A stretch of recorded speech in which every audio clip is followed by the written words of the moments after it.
It's Monday, December 30th, 2024. You're watching Call for Two. It's 10 p.m. Central Standard Time in Champaign, Illinois. Today we're continuing our playthrough of Razorhurst Blood Alley. This is session 4. We're on Saturday, 11th of May, 1929. I don't want to do too much of a recap, but I do have a couple things to mention before we get started here. First of all, scheduling. We will not be meeting tomorrow night, New Year's Eve, because there are people on this channel, viewers who have lives and they've got activities planned for New Year's Eve. Not I. I may be here live streaming something or taking a break. It's not clear. And I think it's very likely we will also not have a stream on the evening of New Year's Day. That means we'll have 2 days off, Tuesday and Wednesday. And then we'll meet up again on Thursday and Friday to keep playing Razorhurst Blood Alley with the intention of finishing it on the weekend before Sunday. John Kean, who's been watching our playthroughs, felt bad about some of the struggles we were having last night with our last session, searching for things in the directory. I told him not to give it a second thought, but I do need to remind those of you who are watching along and watched the little bit of that struggle, there's certain things that don't stream very well and are sort of painful to sit at home and watch, I assume. And one of them is sort of grasping around, trying to figure out how the directories work and where to go. But we have to remember, we are essentially playtesting a massive game that could not have been playtested extensively. It's just the nature of these games. And when you add in that this is a free 300-page print and play thing, it's just very hard to test these. Now, I have written a couple cases myself at this point for different games for New York Noir, and I know how hard it is to play test. And I know that the first couple people who play it, they take a little bit of a bullet for the team because they discover things, they discover breakages, they discover the weak points. They do things that the author didn't anticipate. And with this game, there are a lot of moving gears in addition to the entire mystery stuff and the book that's been created with all the links. There's a time limit mechanic, and that is very hard. John Kean is sort of trying to guess how much time we need for stuff and how that's going to work. So anyway, that's just by way of saying that this is not your normal experience. We're getting the benefit of being in uncharted territory, exploring an unseen world. But the counterpart of that is there are some rough edges and we have to be explorers and figure our way around the obstacles. And that's what we did last night, and we did fine. We did find all the places. Now, John Kean gave me 2 other pieces of information, having watched our streams after the fact.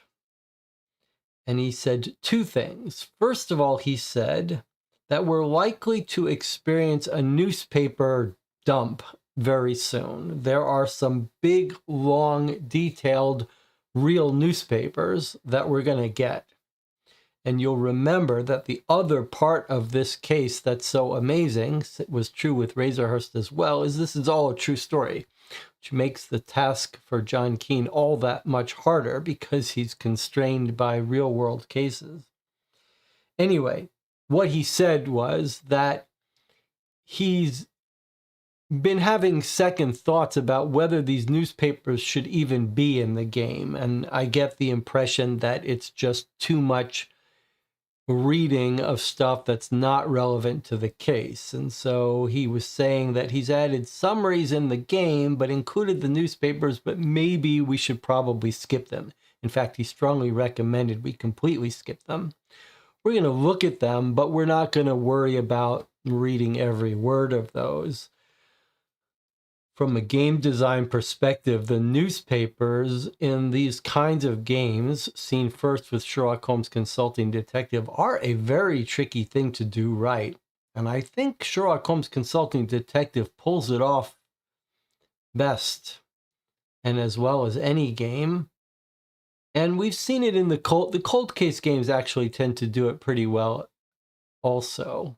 And I was thinking about when does it work and when does it not? Gumshoe, which is behind me here, this big, long, epic game by the same designers as Sherlock Holmes Consulting Detective, doesn't get that balance right. And there are big, long papers in there that are real newspapers. And you spend hours reading what's 99% totally irrelevant.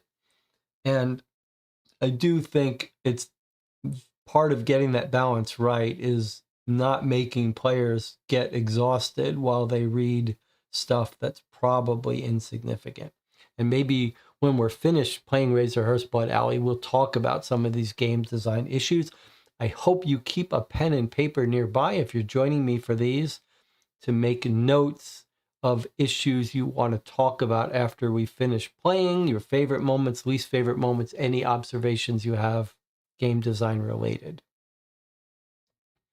The second thing that John Kean said was he's concerned we're going to run out of time, that we're going to get to the end of our calendar having not seen everything that we need to see. And he said, I suggest you just keep playing. And I told him, we are old hands at that. We do not let official time limits get in our way. And we've done this before with a game. So yeah, if we get to the end of the official time limit and we feel like there's still places we want to visit, we'll just figure a way to keep playing. So I told him not to worry about that, but we may want to keep that in mind if we're thinking about how long it's going to take us to finish it. One more thing to talk about before we get started. On the Discord server, Kirsten, who hasn't been joining us for full live streams, but has been watching the videos, noticed something. And I'm going to show you what she noticed before we get started. All right, so it wasn't in the police file. It was when we visited Bennett. And I actually took a screenshot of that, I believe. Let me see if I can pull it up. Of the note we found in Frank Bennett's house.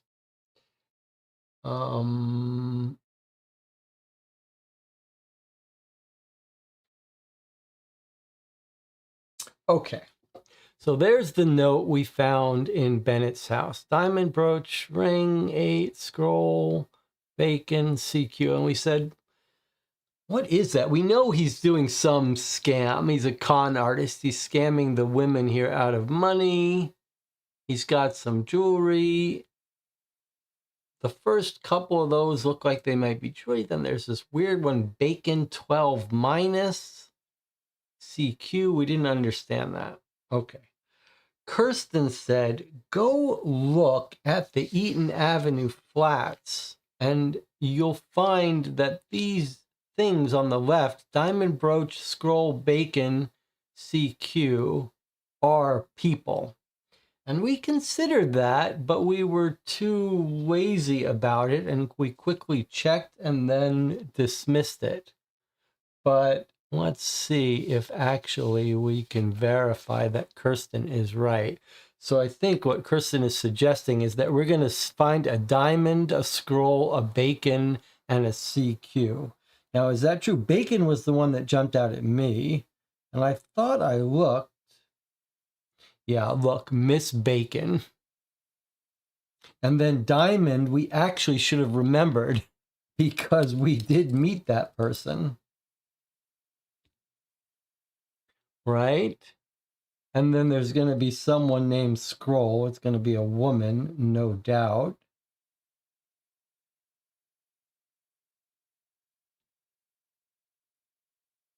And then CQ.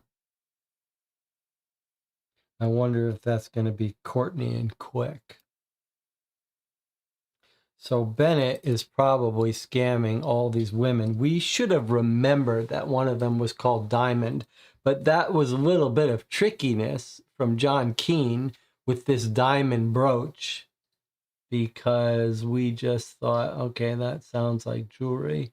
That bacon should have caused us. I don't know if we would have done this on our own. Maybe when we did go back through this on a further visit and we noticed bacon, maybe it would have jumped out at us. But Kirsten found it for us more quickly.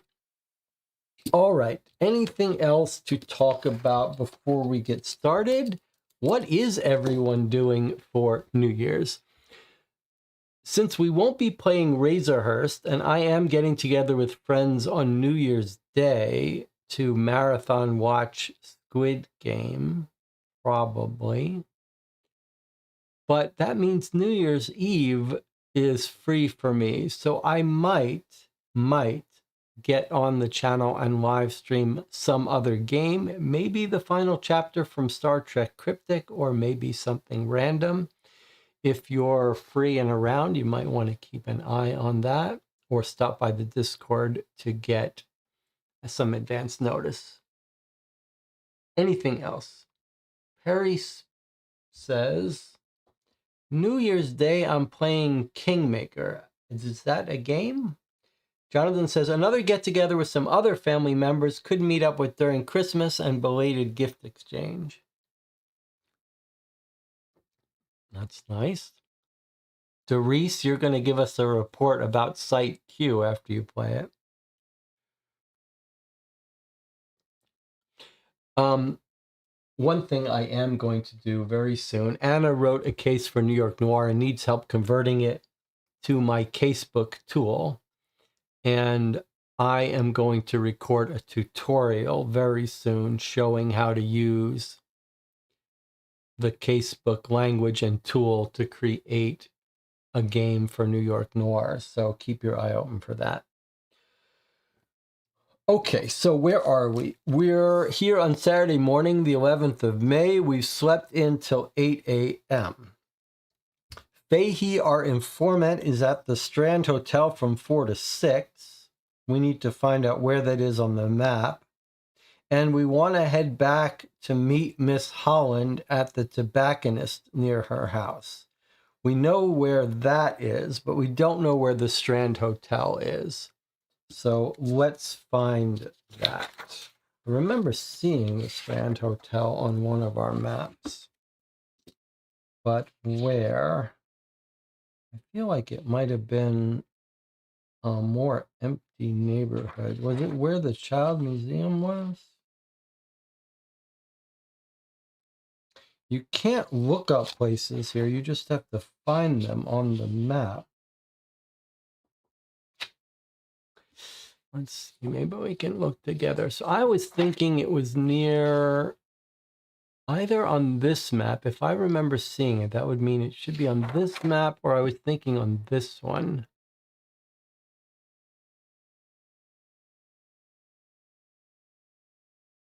It was labeled. So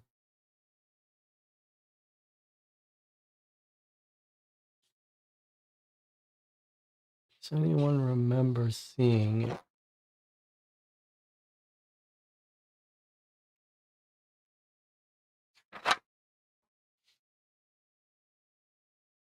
He might have even said what neighborhood. No, I don't think he did. Guess the Kreuter just assumes we know the town well enough to know where these places are.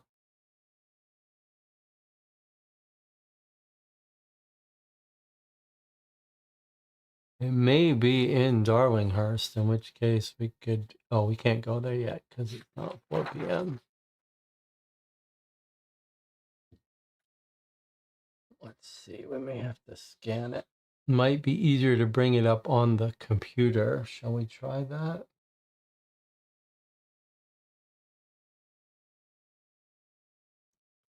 Is this? I see. Okay, let's see.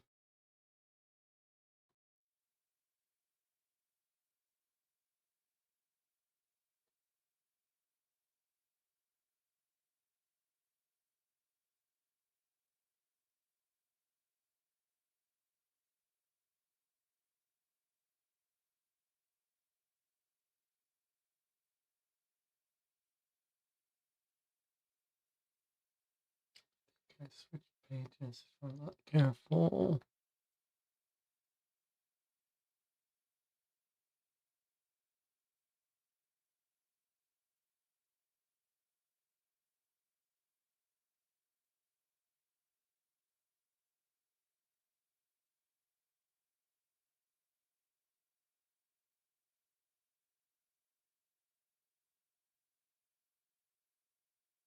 Maybe it was in Darlinghurst.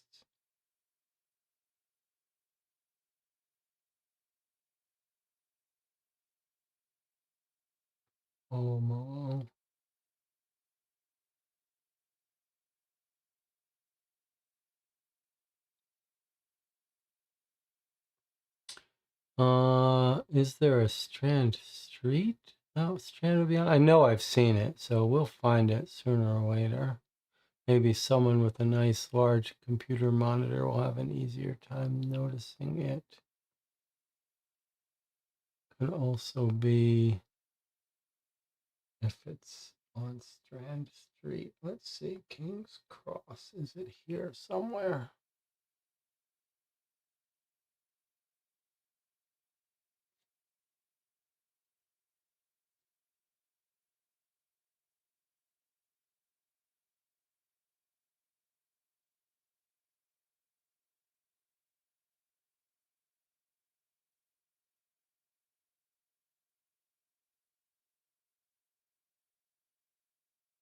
It's gotta be in Darlinghurst. Let's see. Somewhere upper right, maybe?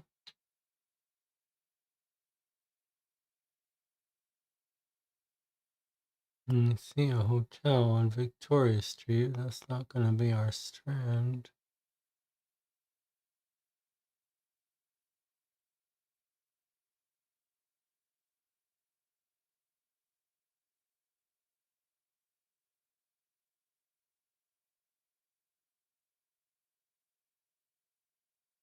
It is important that we find it so that we can plan our day efficiently, right?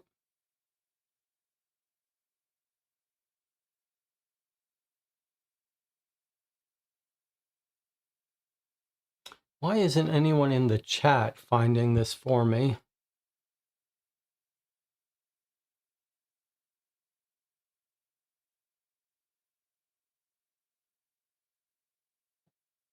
There's the Albury Hotel.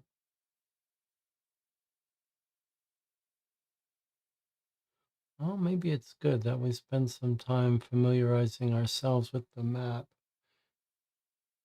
What are we looking for, really? We're looking for the Strand Hotel where Fahey said to meet him between 4 and 6. I can't believe I've spent 15 minutes doing this and you don't know what I'm looking for. We're looking for the Strand Hotel so we can figure out where to meet Fahey at 4 p.m.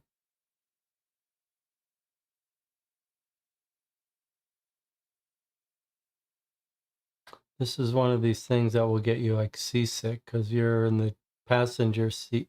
You can't control where I'm going. Okay.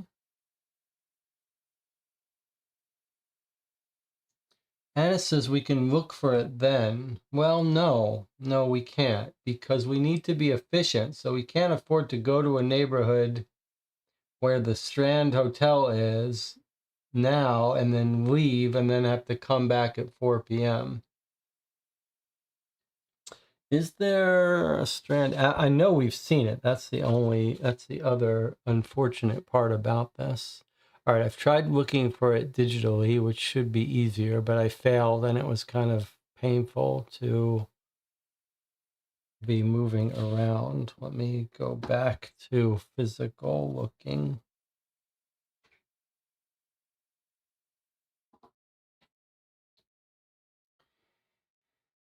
It's easier probably with my glasses here.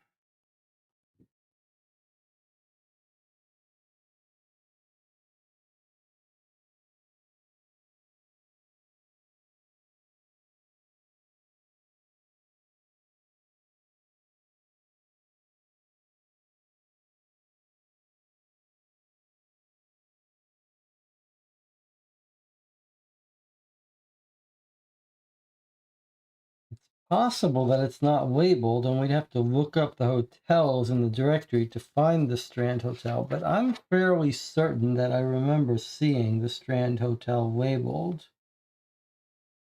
Of course, I could be wrong.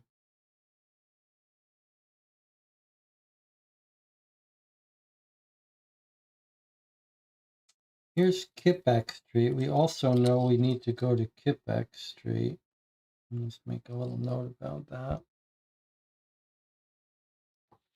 I'm trying to give you the full page.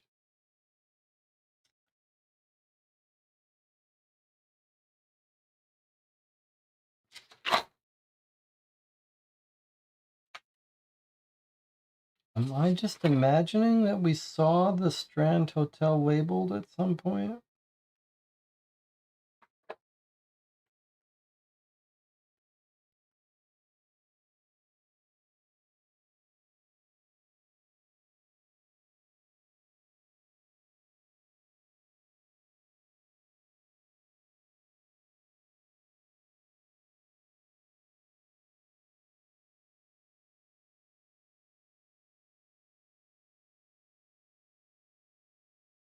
Maybe I'm imagining it. If I'm imagining it, then the way we're going to find it, I'm misremembering that we saw the Strand. Then what we could instead look for is just generic hotel and then look up what hotel that is.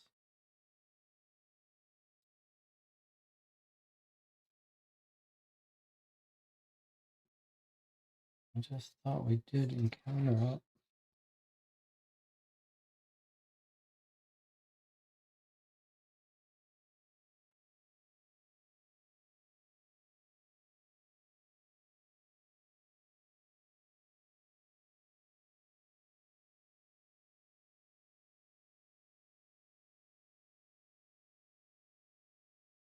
Just think of it as an opportunity to get familiar with what is available on these maps.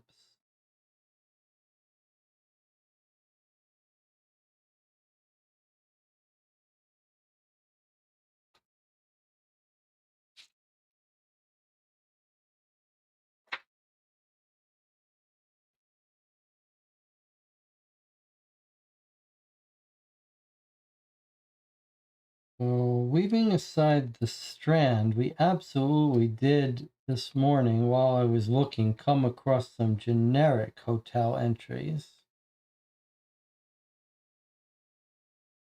If we find those again, here's the Albury Hotel. Here's a generic hotel. Police station. Vacant, vacant, Timber Yard, Unicorn Hotel. This does look like the hotel area, Darlinghurst. High school, hotel here. Church, bank. There's another hotel. All right, so maybe I'm wrong that it's not labeled, in which case let's look up in the directory this hotel, this generic hotel, and this generic hotel, and see if any of those happen to be the Strand Hotel. And Jonathan is just agreeing that Darlinghurst seems to be where the hotels are. All right, so if it is one of these generic hotels, we've got one that looks like it's on Victoria Street. Let's see if we can find Victoria Street. Looks like Victoria Street 362. See if we can find out the name of that hotel. Okay, well, our directory only goes to S, so it's not going to be the one on Victoria Street. What about this one on Oxford Street or Rosebud Lane? Oxford Street is in our directory, so would be Rosebud Lane.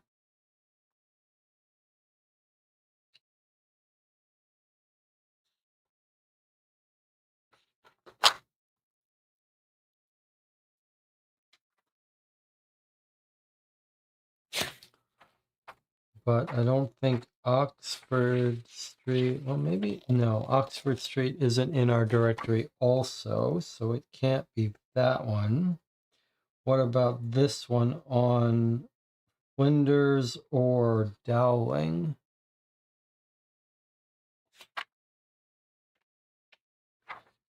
Okay, neither of those is in our directory. Kirsten says, I think it's in Woolloomooloo on William Street. Okay.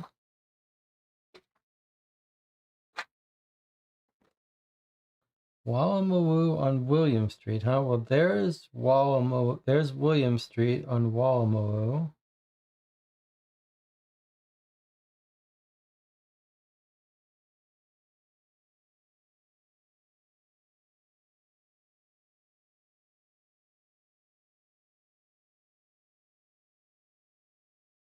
What is this? An institute. Where do you see the Strand?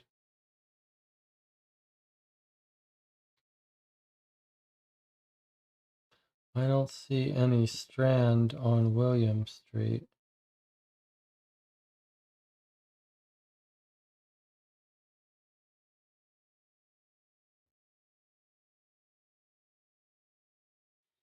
Kirsten seems so sure of it. Should be on the corner of Crown and William, huh?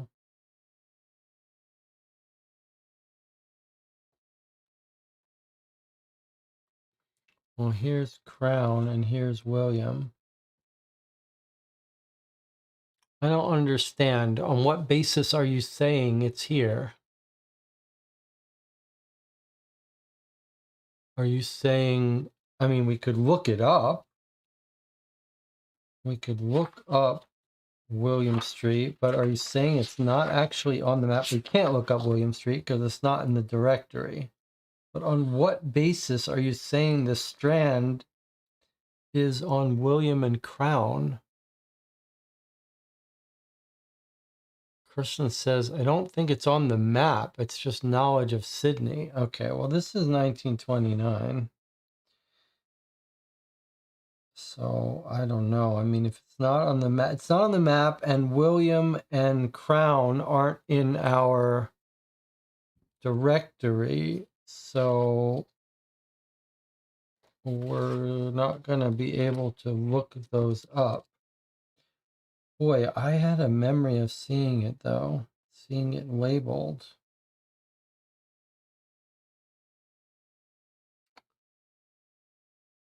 All right. Well,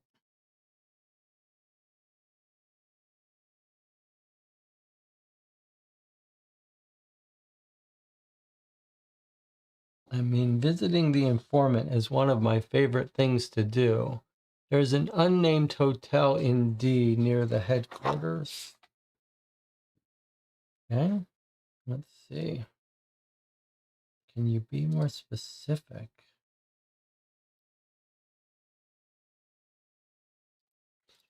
Okay, you're saying this one here, an unnamed hotel on Oxford Oxford and Flinders. I'm not sure we have access to Oxford or Flinders.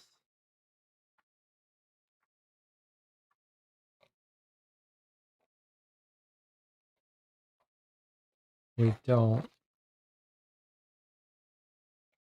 So we can't look up anything on Flinders or Oxford.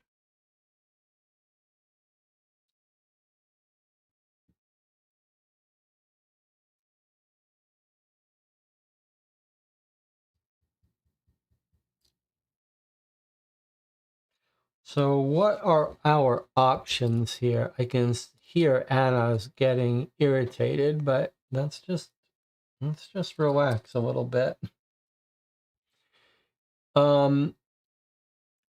We could give up trying to find it, worry about it later. We could try to find it in the case book and assume it's a bug. That would be a little easier to swallow if I didn't have a memory of seeing it.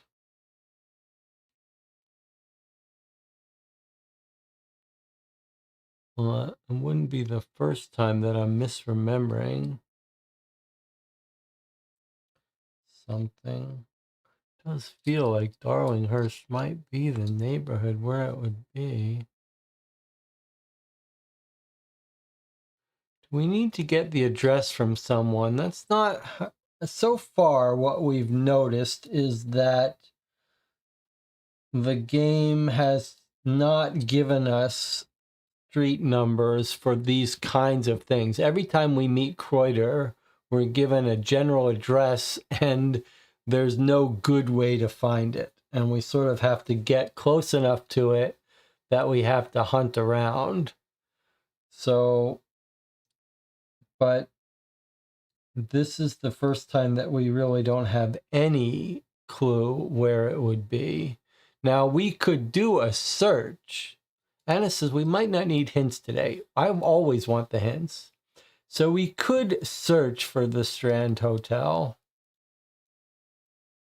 That wouldn't really answer our question. I mean, I'm not confident that we've searched everywhere for it. I'd like to be confident that it's a bug and not our fault before I give up.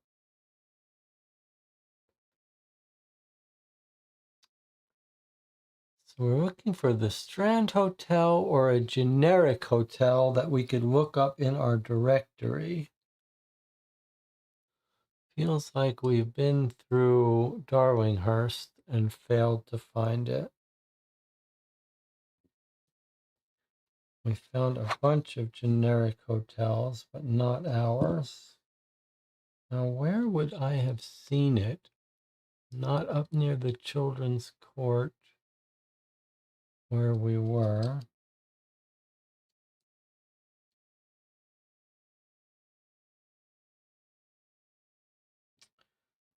School, church,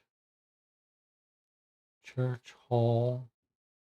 Think of this as a good way to get to know the neighborhoods a little bit more.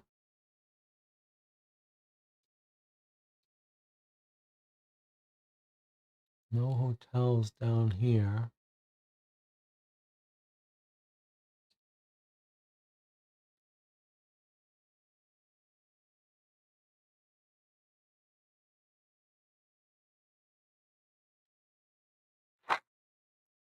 Let's just make sure we're not overlooking something obvious on one of these big streets. The only thing labeled here is the post office.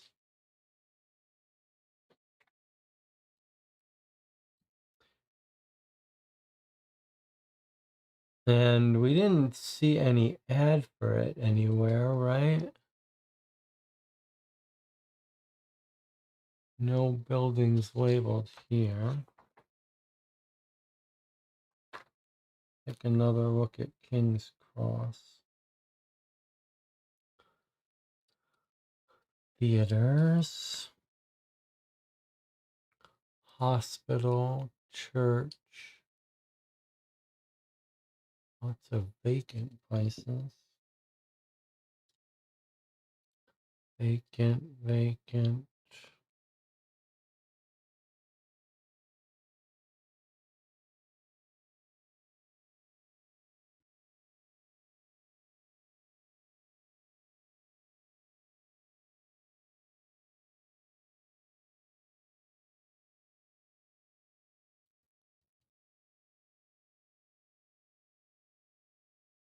Don't see it here.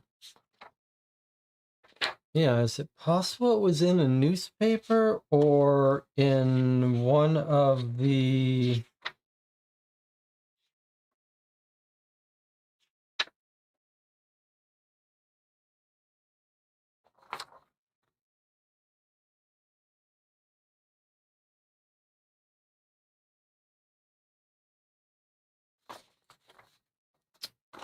Doesn't look like it.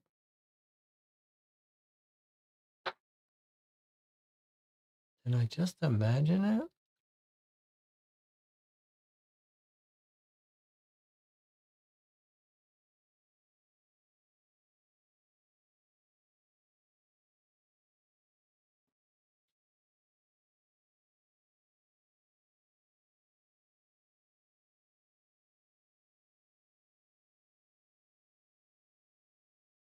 Lots of churches.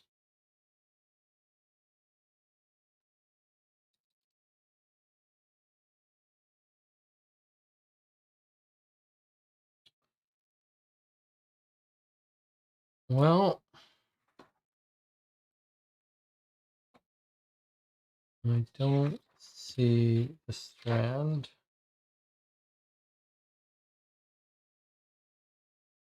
Lots of buildings here. Let's make sure it's not here somewhere.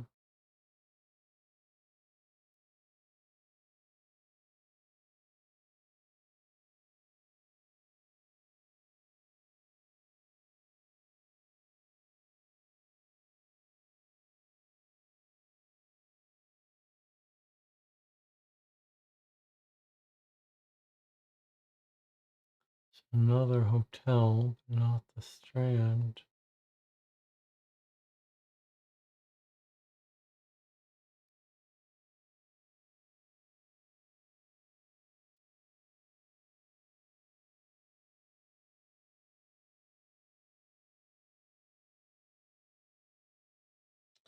All right, well, we can't find it. So we're gonna stop looking for it. We can look it up. We can search the directory when we want to go there. But looking it up in the directory will just give us a number. So I guess let's just not worry about it for now. When we want to go, we'll just search for it in the directory. All right. That's okay. There is another place we need to look up though, and that's Kippick Street for the archive of the newspaper. And we're told we want to find the looks address in the directory. So let's see if we can't look up Kippick Street. Do we have Kippick Street? We don't. Okay, so Kippick Street isn't in the directory here. It just goes F and then jumps to P. So we're not going to be able to look it up. So unless we see the look headquarters, we're going to have to either try these numbers or search for that as well. Unless there's another neighborhood. No, it's all in Surrey Hills. Okay. So when we get to Surrey Hills, we'll look for the newspaper place as well. There's a place called Strand, but not Strand Hotel, and it doesn't have a number in the directory. Where? Where is that? I'm not sure it is the Strand Hotel. I know we were told the Strand, but maybe I'm imagining the Strand Hotel. Where do you see a place called the Strand, Jonathan? Are you just saying you searched the directory for it, or you see it on a map?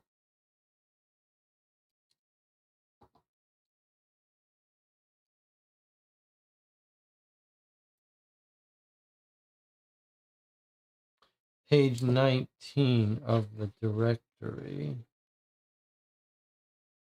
Well, I don't have page numbers here, but all right. Where do you see it, though? What? Page 19 of the directory is the last page. 5th column. You're just saying you see it on one of these streets.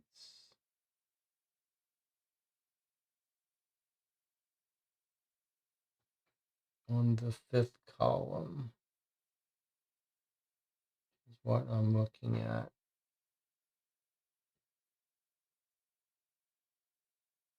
Strand Arcade. The Strand Arcade. That sounds like where he would be. Let's see. There is no number here, but it's on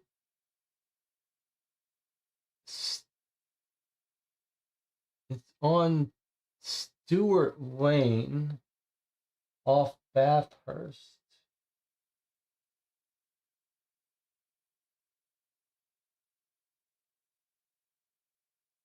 Could we find that?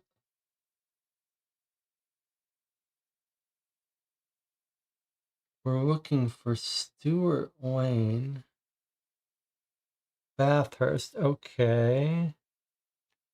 Well, we don't have a Stewart Lane here, but we do have a Bathurst Street, which is in A, Central.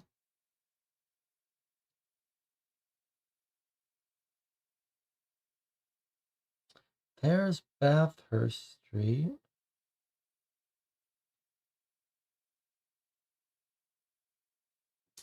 This address says it's off 119 Bathurst. Can we find 119 Bathurst? Should be right.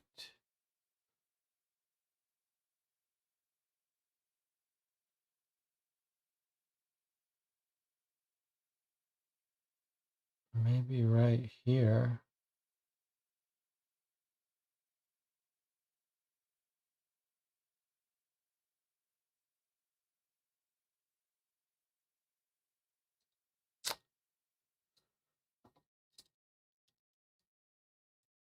Maybe off our map.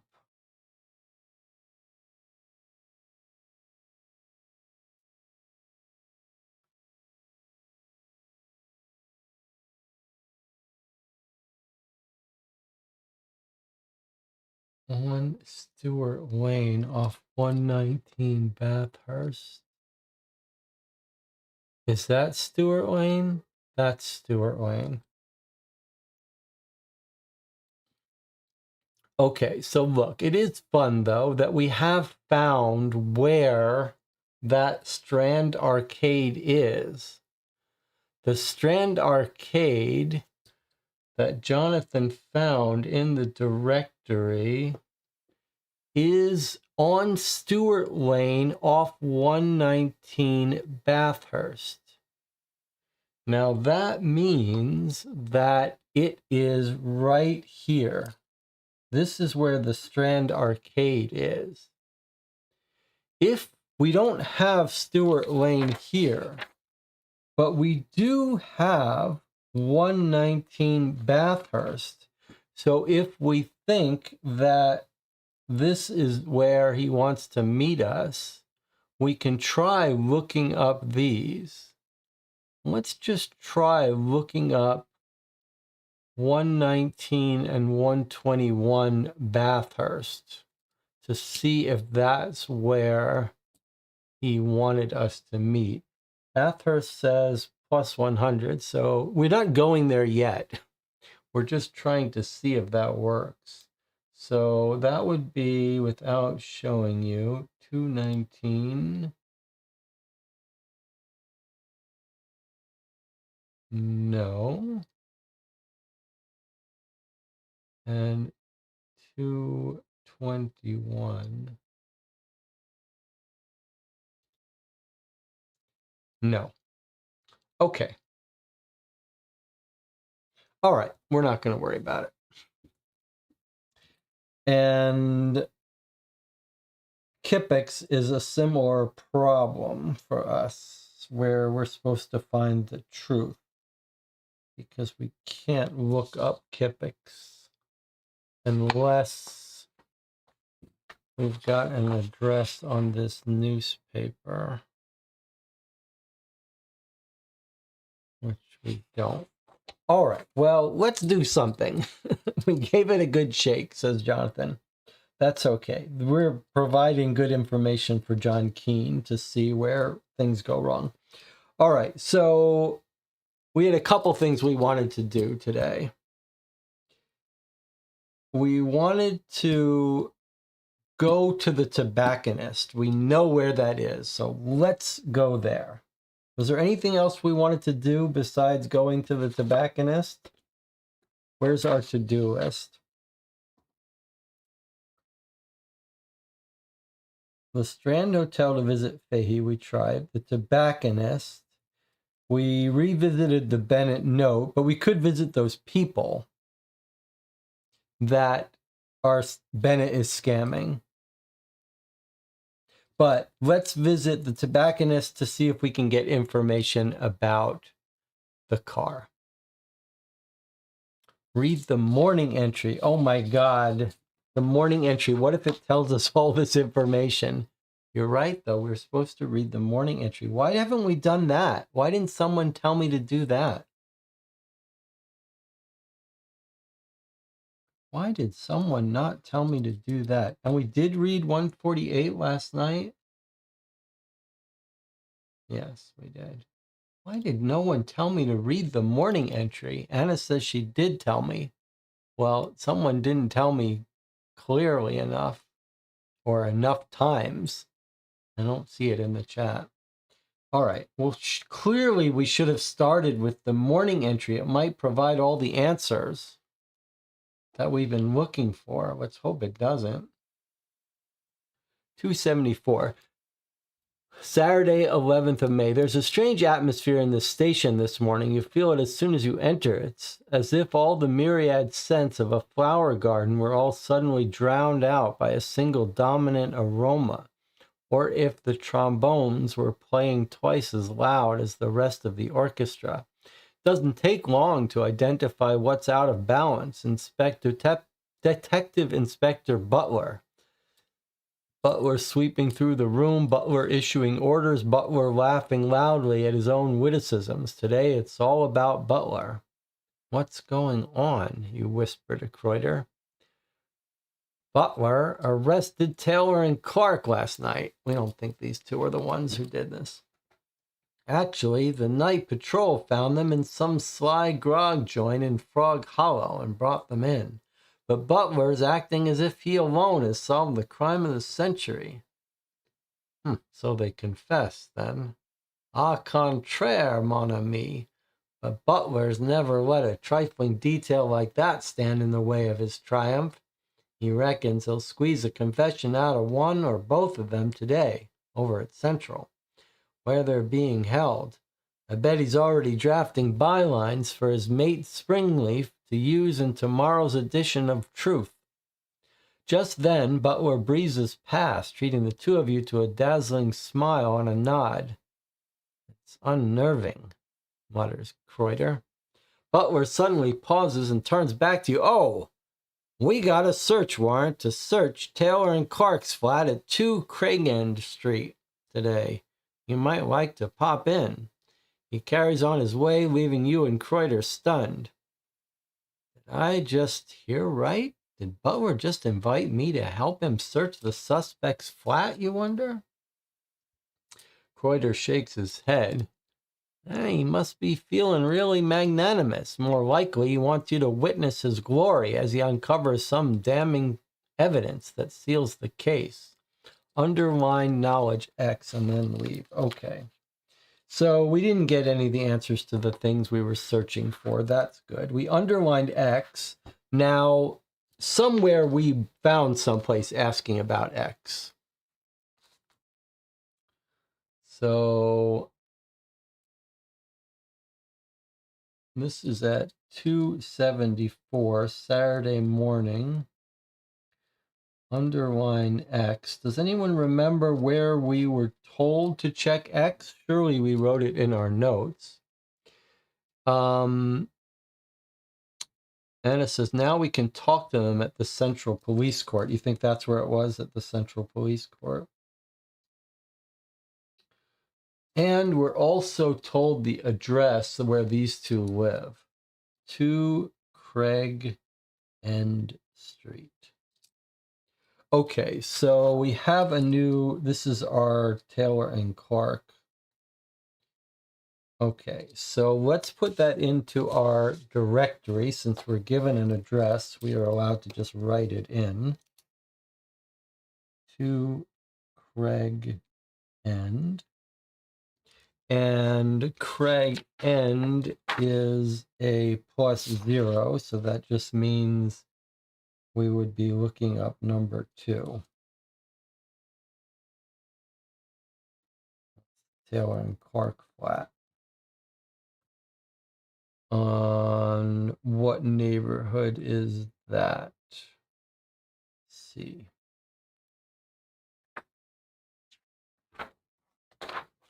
King's Cross.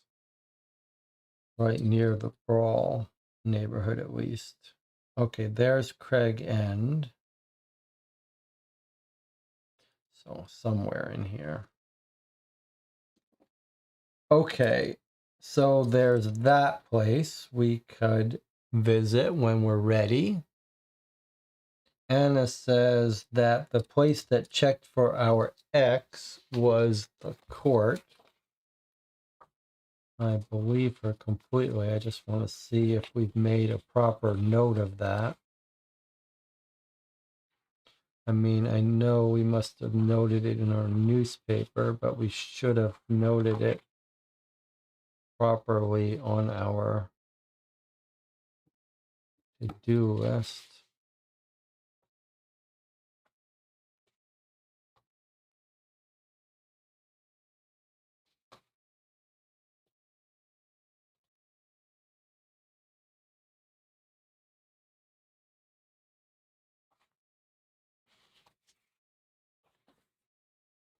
Central Police Court, 242. That's not its location, though. Central Police Court.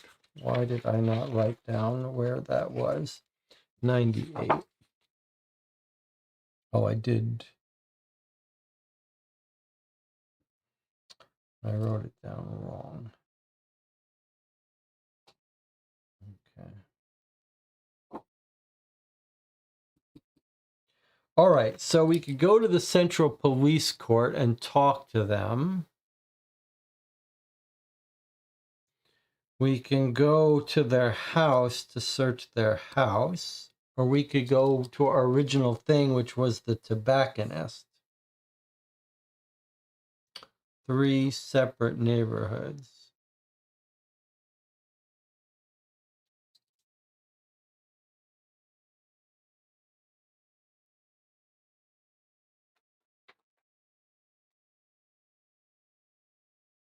Which one do you want to do first? Tobacconist first, says Anna.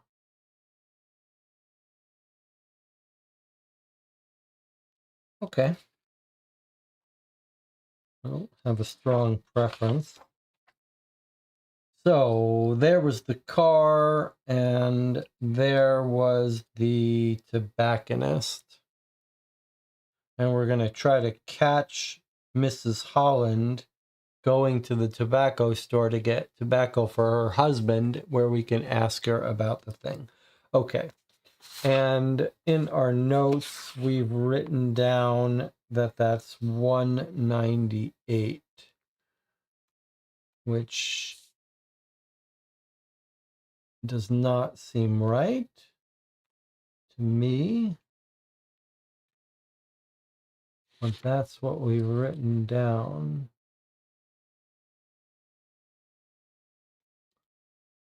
So let's do it.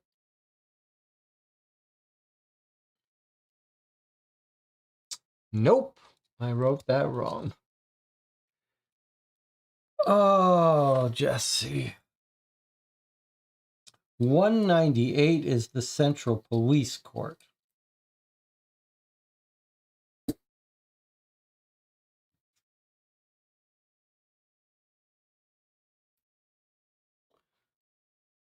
$198 is the Central Police Court, and the tobacconist, I apparently took poor notes and didn't write down properly. So we have to go back to the directory and find it. There was Miss Holland, and the tobacconist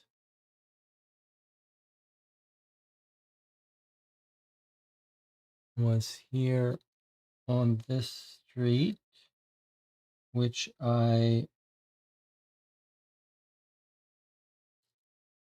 not only did not take notes, but didn't even circle. How did that happen? Probably I wrote it down. All right. This is ridiculously poor note taking.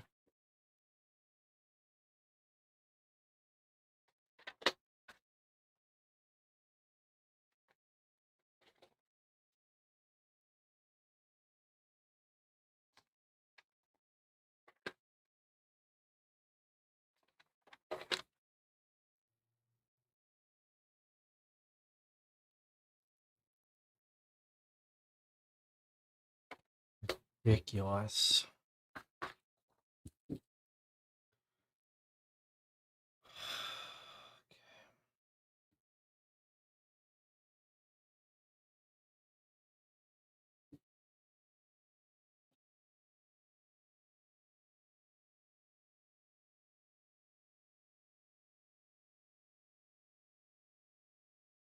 I can see the channel's trying to get my attention, but I'm on tilt, so let me just look for it.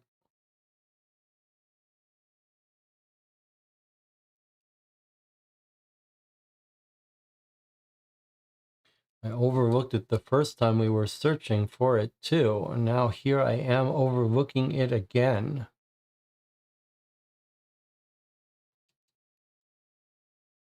Boy, this has got to be frustrating for the viewers, but okay. Stop. Stop. Stop. Stop. Stop.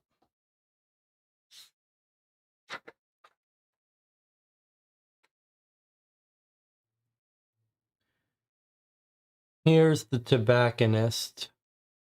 I did mark it. 92 Long Jack. It's absurd that I didn't take a better note of that and put it in here. Absolutely absurd. Absolutely inexcusable. I don't understand. It was like one of the main things we made a note to come back and do, and somehow I did not write it down in the directory. All right, it's 92 Anzac. And Anzac is +0. So 92 is the one we want to come back to. And I wrote the wrong number in my notes, and that's what got us into all this trouble. Ridiculous.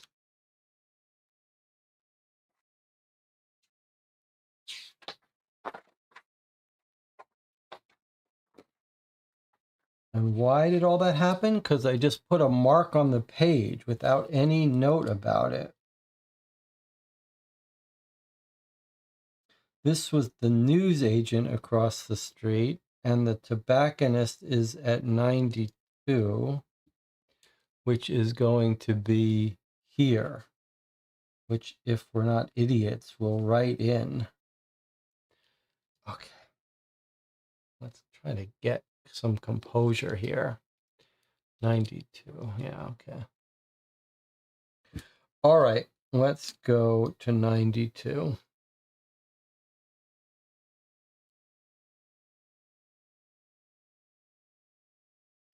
You gotta wonder how many real police cases get completely fouled up because the police officer's notes can't be read properly or he forgot to write something down. Okay, Jack Long. Oh, please, we've gotten here too early. Is that right? Let me see what time we woke up. We've been here, we should know. Actually, we didn't get here too early because we started the day at 8, but we have to travel to this neighborhood. So we've traveled. It is now 9 a.m. So thank God we're actually here right when it opens. 173. Oh my God, an hour in, we've got our first lead. Mostly due to our fault. Well, half and half. The small shop is steeped in the heavy, earthy aroma of tobacco leaf. Shelves behind the counter carry neat stacks of imported tobacco tins, while loose packets of cheap local leaf are lined up on the counter. A glass-fronted case contains a range of pipes, Cuban cigars, and cutthroat razors. I've got the wrong entry? I don't think so. I don't think I do. You can see I haven't got the wrong entry. I think you just missed that I first went to 92. First go to 92. It's not before 9 or after 5. That's the closing hours. So it's open, so we're going to 173. Okay. You guys are you're compounding my errors with your own errors. All right, so we're walking in. We can see the tobacco, a range of pipes, Cuban cigars, and cutthroat razors. On the back walls, a faded and edge-stained certificate asserting Mr. Jack Long to be an official member of the Tobacconist and Hairdressers Association. Mr. Jack Long himself, faded and edge-stained, stands behind the counter. Despite his eagerness to please, it takes only a few questions to show he knows nothing of use to you. That's fine, but it's Miss Holland who's going to work in. Now, it says, if E is circled, read 193, which it is. Here we go. We're about to meet her. As you finish questioning Mr. Long, the bell above the door tinkles, and another customer enters the shop behind you. You turn to see Adelaide Holland, just who we were hoping to see. Thankfully, sans Princess. Dog's not with her. She keeps her eyes down, so does not recognize you as she quietly purchases an expensive tin of imported baby's bottom tobacco, nothing smoother. As she turns to leave, you gently tap her on the shoulder. Mrs. Holland? Startled, she looks up, then glances away in embarrassment. Oh, Detective, I hope your ankle's all right. Princess can be quite protective of Arthur. It's fine, Mrs. Holland. But I was wondering if I could ask you about the motor car you saw early Wednesday morning. Oh, yes, of course. It was early. About 5:30, I suppose. I was crossing the street to the newsagent when Princess stopped to, well, she crouched to defecate. She glances up gratefully for a moment, almost meeting your eye. Yes, thank you. Anyway, I waited, just holding the lead. I could hear a motor car approaching in the distance. And which direction did it come from?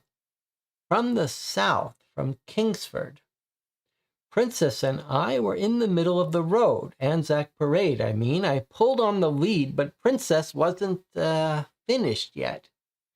The car came closer. It had headlights, and I couldn't see much else of it, but it was traveling fast. I pulled on the lead again, but she wouldn't move. The car was almost on us when she finally finished, and we were able to scramble aside onto the tram tracks just as the car roared past. It was quite a near thing. Told Arthur about it, and he was outraged. He couldn't believe Princess had been so close to being run over. Once he finished berating and instructing me, he vowed he would walk to the post office that afternoon and telephone the police.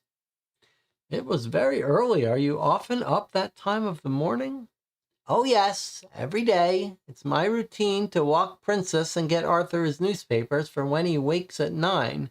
Arthur insists that an early start is healthful, and it allows me plenty of time to prepare his cooked breakfast. I see. And did you happen to notice any details about the car? Adelaide Holland pauses a moment, arranging her thoughts. Well, the license plate number ended in 5. I saw that after it had passed and was speeding away. That was my daughter's age when she died. For a moment, she pauses, her thoughts distant, till you clear your throat. Oh, yes. And beside the driver, there were 3 passengers. I hope that's helpful. You respond gently, yes, Mrs. Holland, you've been very helpful indeed. I think we should be able to track it down now. Oh, good, good, she murmurs. I hope you find them, and I hope she's all right. Who's all right? She turns to leave, but you reach out and grasp her shoulder, gently turning her back towards you. I beg your pardon? I mean, who do you hope is all right? Mrs. Holland blinks rapidly and answers meekly. I mean, the woman in the back seat, behind the driver. She looks scared. A woman? What did she look like? I'm sorry, Detective, I don't really know. She had a hat pulled close around her face, and they went by so fast. But I did notice that her hat had a flower on it, a peony or a poppy, or maybe a rose. And she looked scared. Once one knows fear, one can recognize it in others. So is this going to be the girlfriend of Phil Jeffs, who they forced to show them where he lives? With that, Adelaide Holland turns and shuffles from the shop. Underline knowledge. F. Okay. Underline F. And leave, and time clicks by. Okay, so let me just advance time first, which loses us an observation down to 6. And then we'll make our notes here. So she says they came from the south. From the south, from Kingsford. So here is the car coming from the south.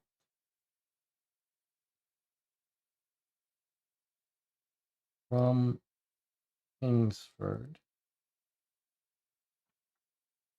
which is where the attempted shoot, where the Phil Jeffs shooting was. So that makes complete sense. And here's Anzac Parade, so you can see what happened. They went this way and came up through Anzac Parade and almost hit her while she was crossing the street to the newsstand. She tells us the last digit of the license plate, and we got the first digits. We got the last digits from someone. We got the first digits from someone else. So now she says it ends in 5. So that means 895, because the other news agent told us it started with 89. Now we know it ends in 5. Okay, and then she tells us how many people in the car. She says 3 passengers and driver. Driver plus 3 passengers, one of which is a woman.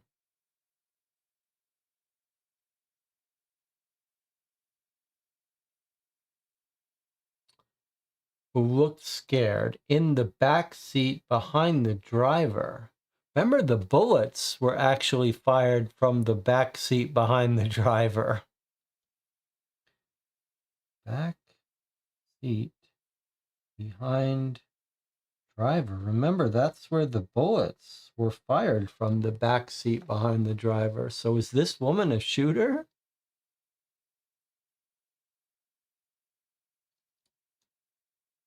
Scared. She's got a hat with a peony or poppy. We need to read the description of the girl who came to pick up her clothing.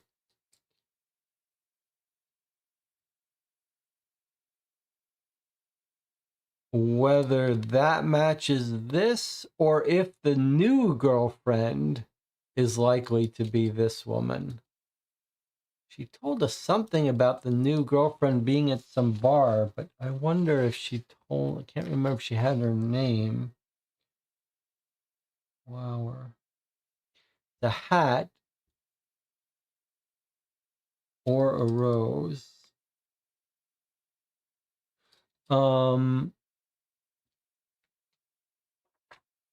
Remember this? Look, there's the what? Here's the ex-girlfriend. Is this her hat pulled down so you can't see her face? And then is that a rose on it?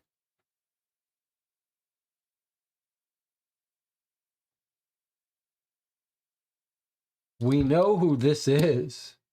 This is the ex-girlfriend. This is Olivia Reynolds, who used to live there. Let's go reread that and see if we can match her up. Is that Olivia Reynolds? I mean, she would know where Phil Jeffs lives.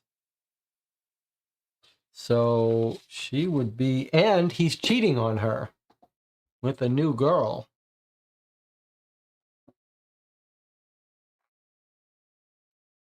Let's go reread that entry.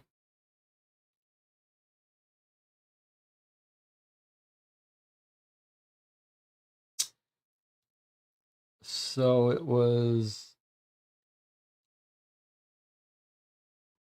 here was our entry. We went into the house.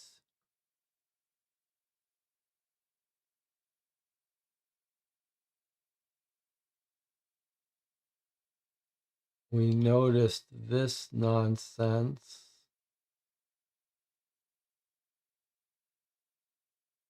We searched the drawers. We collected the blood. Here we go. On the window, out the window, you see a taxi cab pull up and disgorge a fashionable young woman. She seems nonplussed at all the police activity, marches into the house with an air of authority. Who the hell are you? You step into the short hallway to watch what happens. The girl stares at him for a moment as if sizing him up, then forces her way past with, I live here.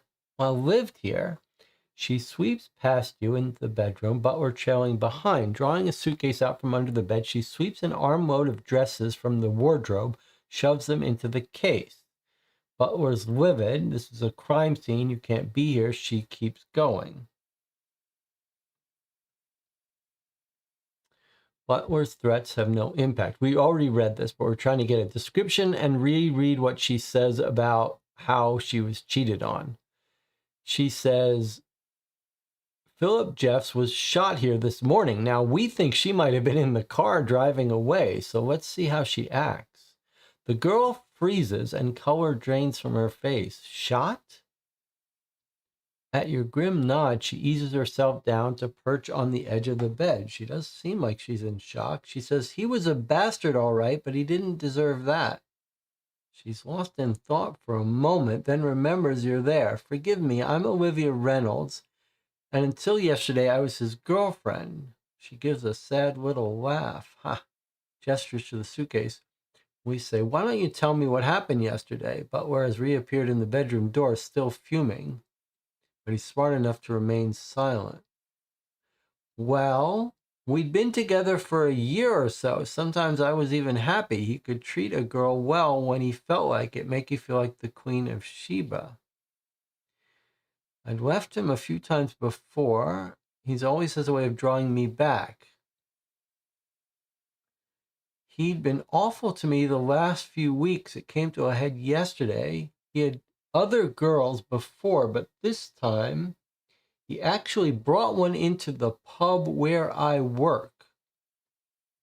Couldn't say much because I was working, but I pulled him into the alley out back, told him it was over. He didn't care.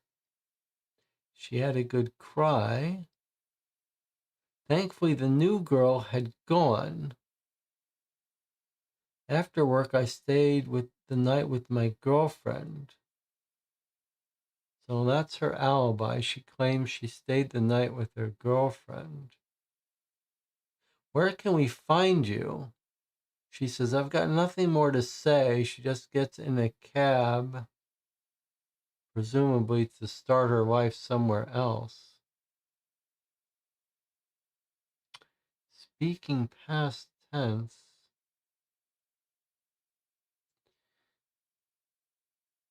That's a very interesting clue. Anna has picked up that she referred to him in the past tense. Did she? Let's see. Where does she say that? He was shot. She says shot. He was a bastard.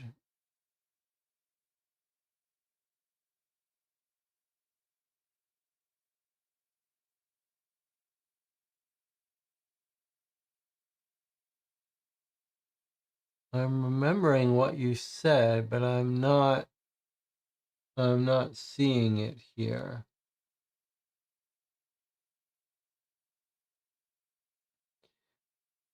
Where does she correct herself?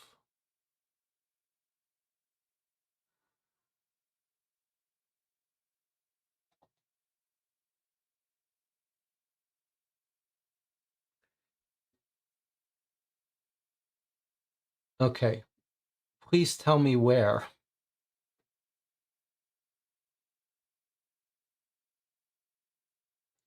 Sarah. Sarah has brought in her toy, but we can't do it, Sarah. We're in the middle of a case.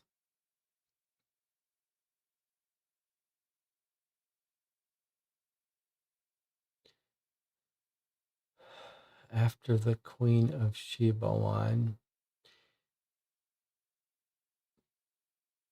Well, we'd been together for years. Sometimes I was even happy he could treat a girl well when he felt like it, make you feel like Queen of Sheba, but most of the time he was just a bastard.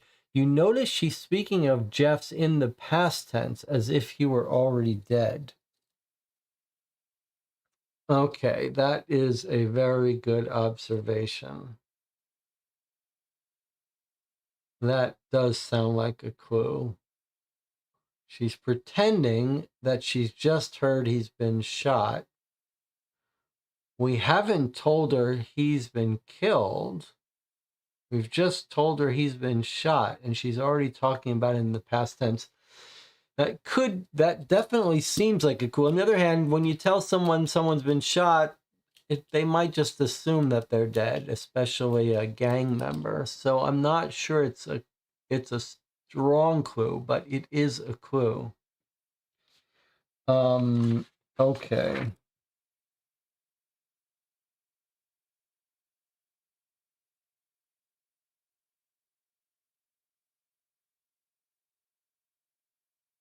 So this very well could be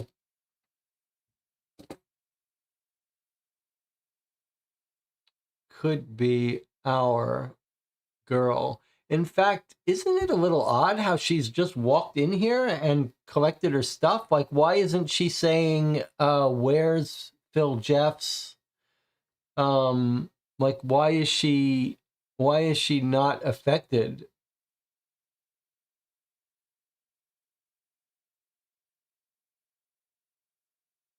Do you know what happened? Not really. I just know I've got to get away from him for good. Well, it's either her or it's the new girlfriend. So we should try to locate the new girlfriend to see if we can't nail it down. But it definitely seems like it could be her. Now, the other question is where she was sitting. Like, she's sitting where the bullet casing was found.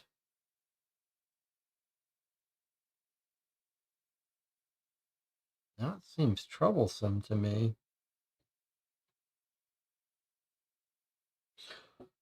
Okay. And when we circled that number, we think that's going to give us a license plate, right? Underline knowledge F when we got license plate information for her. That sounds like we're going to be able to bring that and look it up next time we end the day or something. Okay, well, we've been playing for an hour and 20 minutes. It's time for a break. I'll see you in 8 minutes.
We are back.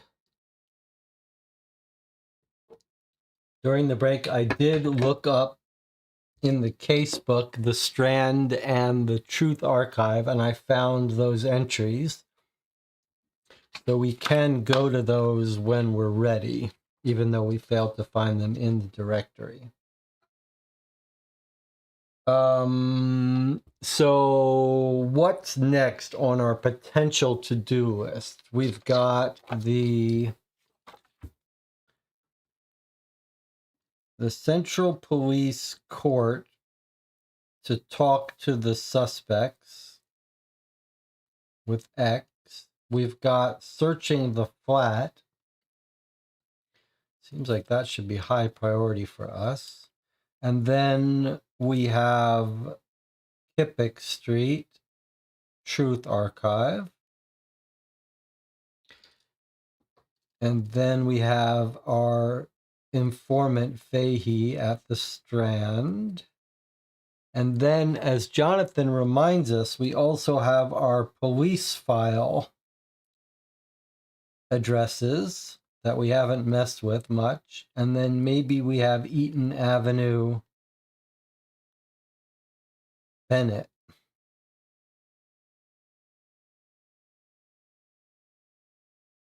So those are things we have to do. When will they search the flat? Well, we weren't told, but I guess if you care about observation and persuasion, we should probably go there while we're still fit. We're going to start losing persuasion and observation.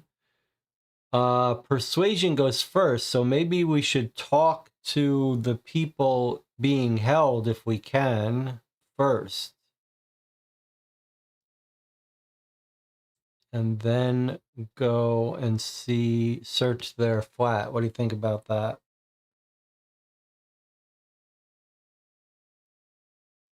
Anna says, good point. Okay, so let's do that. Now, what neighborhood are we in right now? We just talked to Miss Holland at the tobacconist. So we're actually in F. So we're going to travel to the Central Police Court, which is A, which takes us a time. But we don't lose any skills yet. And now we're going to the police court, which is 98.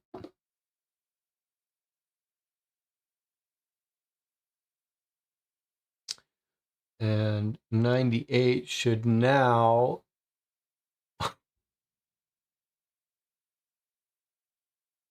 No, it's not 98. I swear to God. That's embarrassing. This would get you fired. This would get you fired from the force. This would get you fired from the police force. I've even lost my address book. Ridiculous.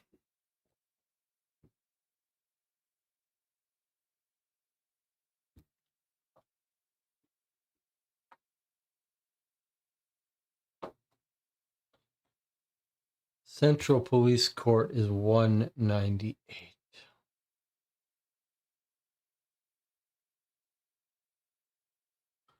Okay. This time, however, we have X circled or underlined, so we're going to visit the prisoners. Okay. You guys are keeping good notes here.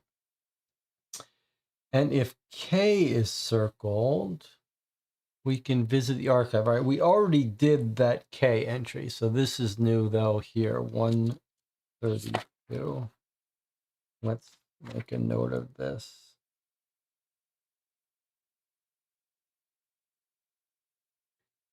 132.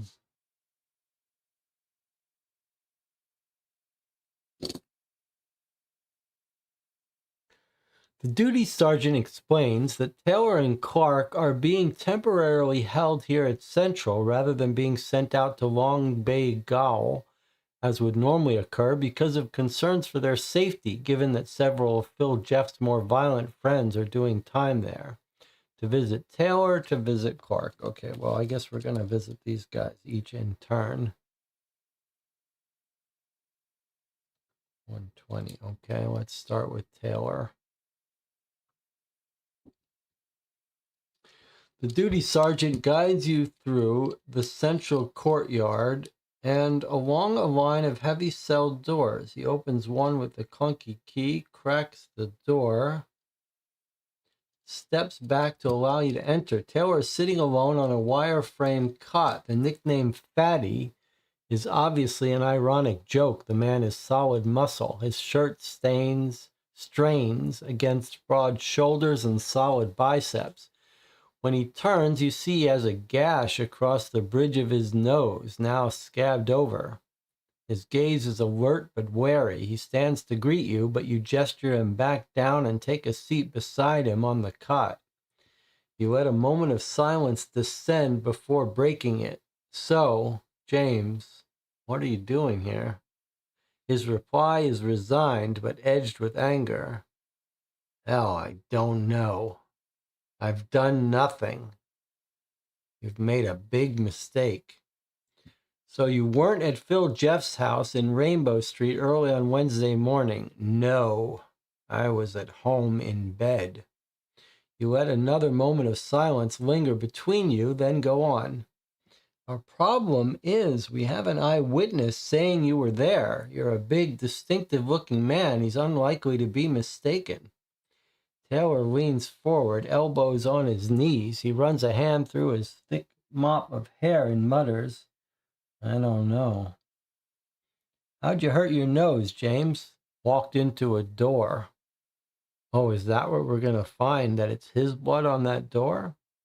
This time you let the silence stretch out. The grated hatch in the door is at head height where you sit, and you watch a policeman lead another suspect past to their cell. Oh, maybe he got hit here in prison. The grated hatch in the door is at head height where you sit.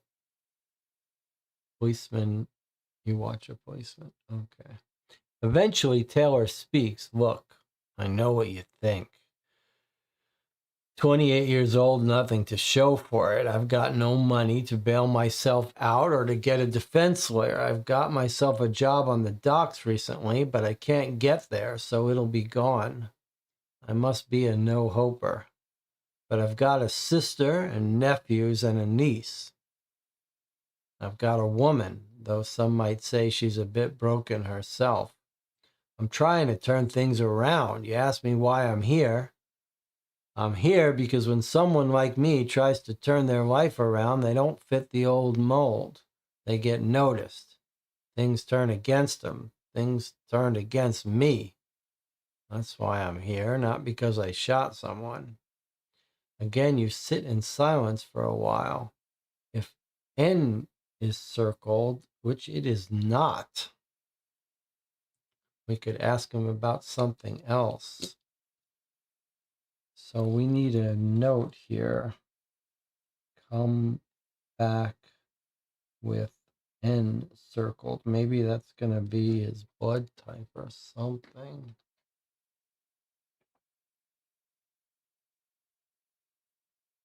Return to 2:30 when N is circled. We don't know what that is. And time just passed. Okay. So we just lost a persuasion. Down to 4. Anna says, I believe him. So we don't think he hit his head on the door at Phil Jeff's house. We think he just hit it on this grate. Or is he saying he didn't try to shoot Phil Jeffs, but he did get caught up in going to him? And who's his girlfriend? We don't know. All right, well, someone saw him, but who? Let's visit Clark.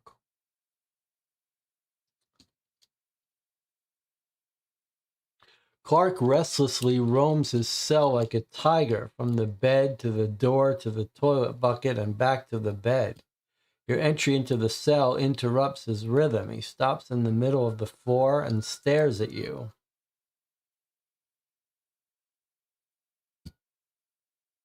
You meet his gaze in silence till eventually he looks away.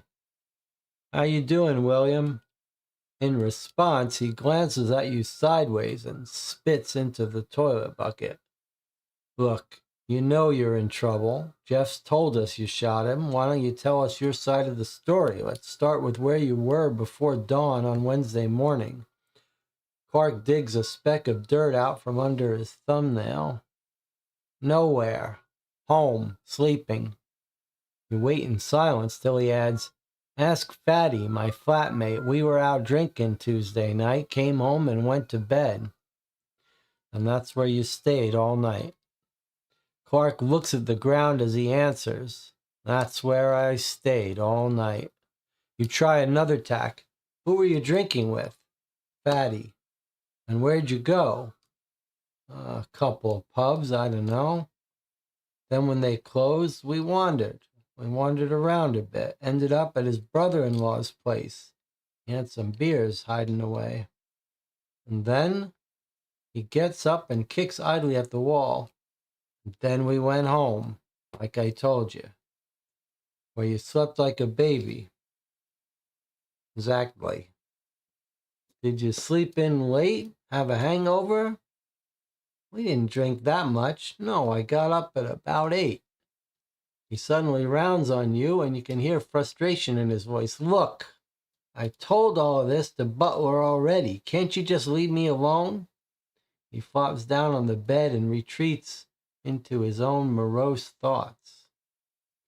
If M is circled, read 101. Well, M isn't circled, so we can't do that either.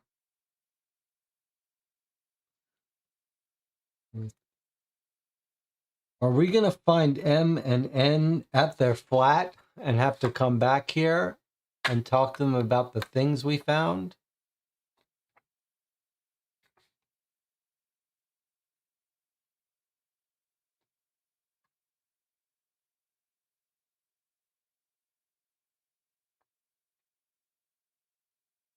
Anna thinks maybe these two are connected to our Ida Maddox case. Could he be related to Ida Maddox? Well, Wooly is the uncle. That's a different name, but not our two. He doesn't tell us the bars they went to. Brother-in-law. He hasn't given us much information to check on him.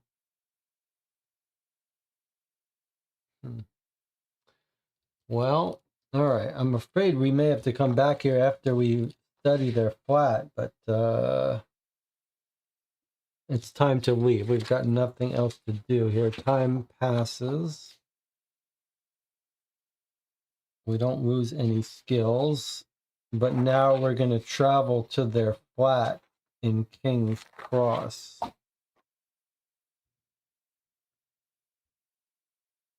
Okay, so to do that, we're losing an observation down to 5, and now we're going to their flat, which is Craig's End.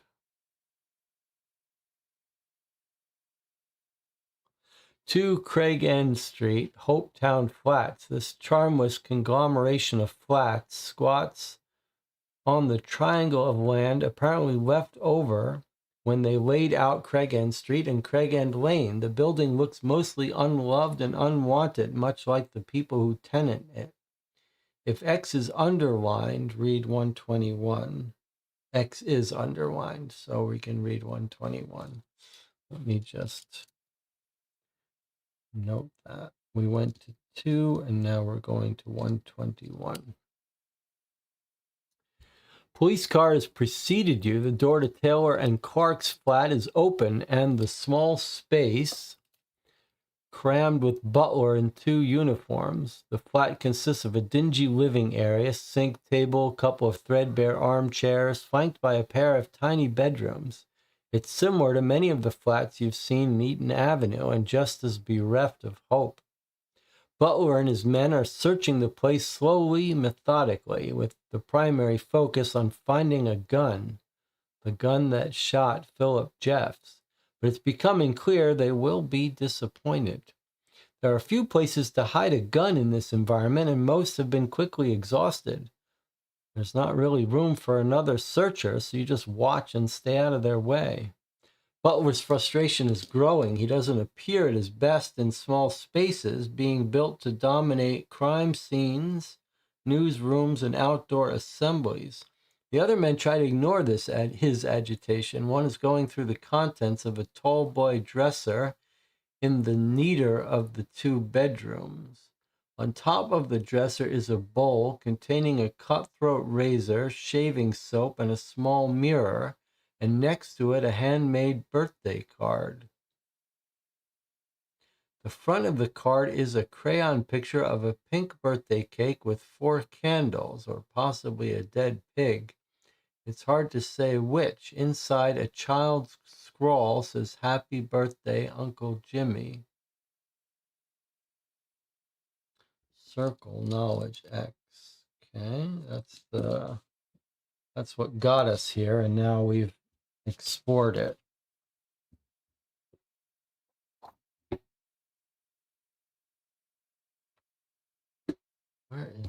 What happened to my pen? Should I have more than one? Okay, test your observation if it's over 5. Okay, we've already got a natural 5, so no matter what we roll, we're going to pass this. Which is, we plan to come here with while our observation is high, so that we did that right. So now we're going to 156.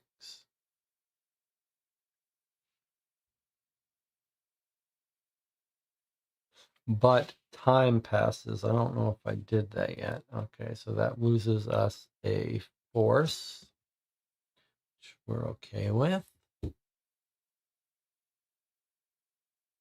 Did we circle X? Yeah, I just circled the X. All right, let's see. As Butler's man searches the top drawer of the tall boy, something about its contents strikes you as odd. It takes you a moment to realize that on top of the shirts and masculine underwear is a lace-edged handkerchief, neatly folded in quarters. On closer examination, the handkerchief has been recently laundered,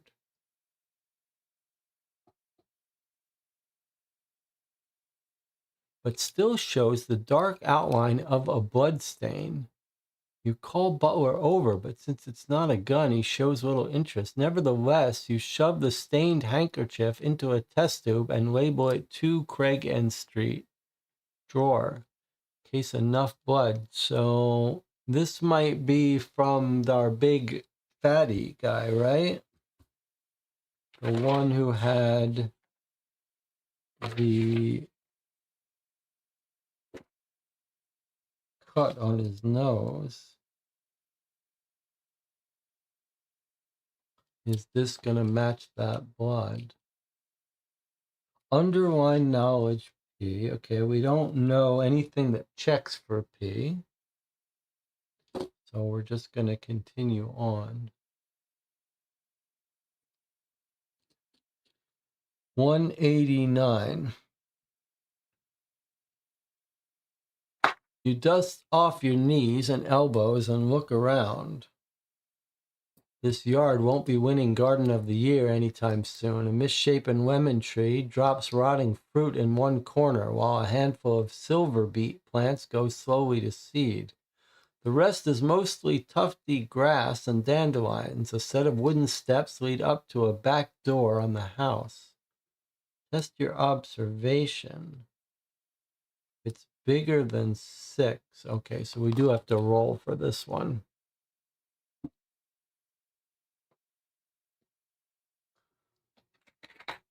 Okay. Are we supposed to be here, says Jonathan.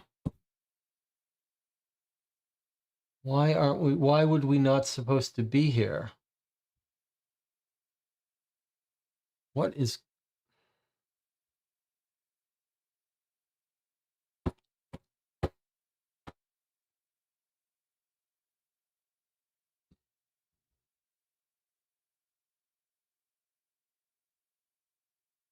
Are we? Oh, God. All right. Okay. I gotta calm down. Stop, stop, stop, stop.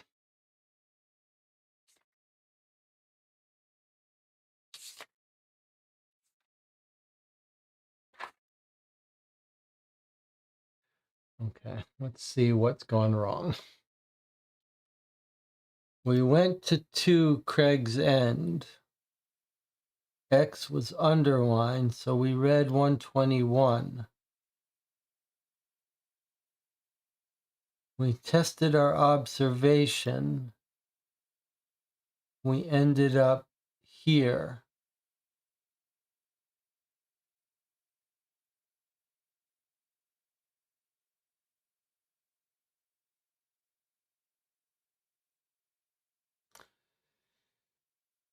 Okay. So Jonathan has a point. It's not that we were at an entry we weren't told to go to, but Jonathan is saying that 189 didn't seem like it's where we should be. We see a handkerchief and we pick it up, and then when we click here, we ended up at a yard. And Jonathan is saying that doesn't make sense. We shouldn't be at a yard. Jonathan's right. So this does seem like maybe it's a bug. The question is, where should we be? Let's try going to the one where we would fail. We go to search.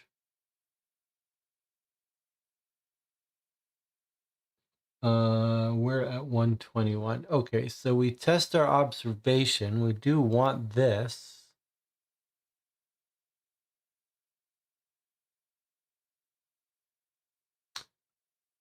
It wouldn't be surprising if it's not supposed to send us to this one. Let's see what this looks like if we failed. Sir calls, I think it should have sent us here. I think that's a bug. Okay, I think it probably should have sent us here after we observed it.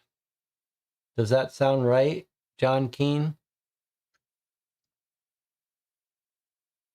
Because here's someone interrupting us. Sir, calls the policeman from Clark's room. You follow Butler over there. The searcher has pulled a small bedside table out from the wall, revealing a hole just big enough to accommodate a hand.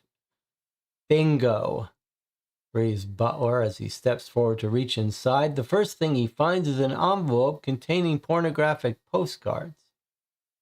Young women posing nude with a parasol, a fan, a bicycle. He tosses them aside without interest, then reaches in again to feel inside the wall cavity.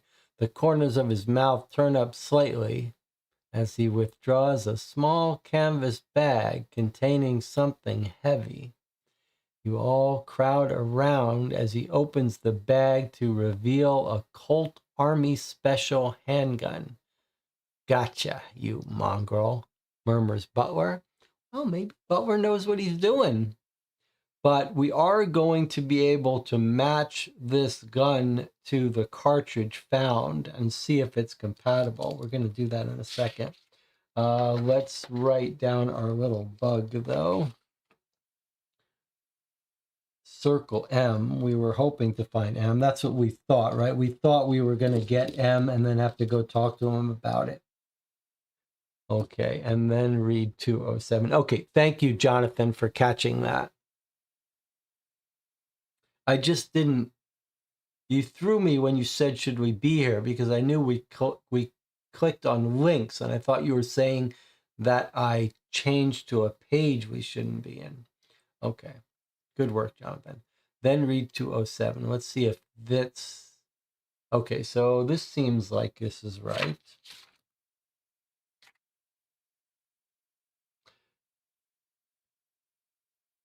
The landlady, Mrs. Edith M. Watson, having let Butler in and the search having been completed, is now being interviewed.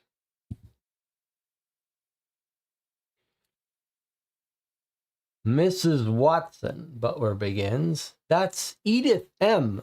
Thank you, she interrupts. Don't forget the M when this goes in the papers. Only I know of another Mrs. Watson, Mrs. Edith C. Watson, who lives down in Marrickville, and I certainly would not like to be confused with her type.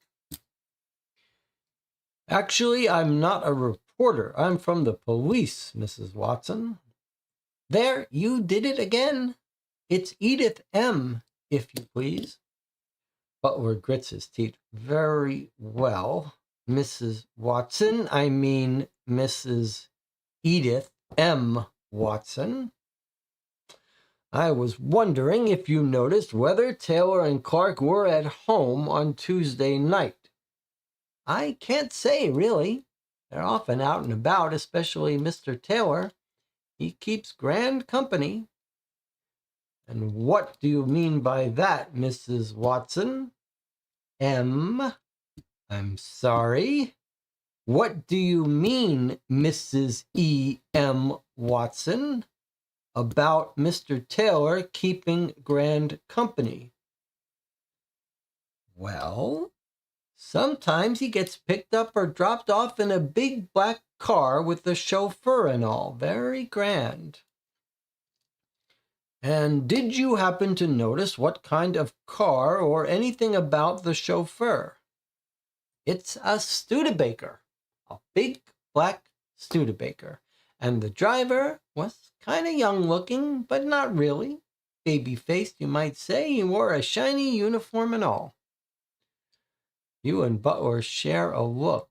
Kate Lee, he murmurs. Kate is a big deal in Surrey Hills and Darlinghurst, the sly grogger with a finger in every criminal pie. You and she are old adversaries, but share a mutual grudging respect. Kate Lee is crookeder than a kangaroo's flight path. But she does not have her own set of sideways morals. She does have her own set of sideways morals and ethics.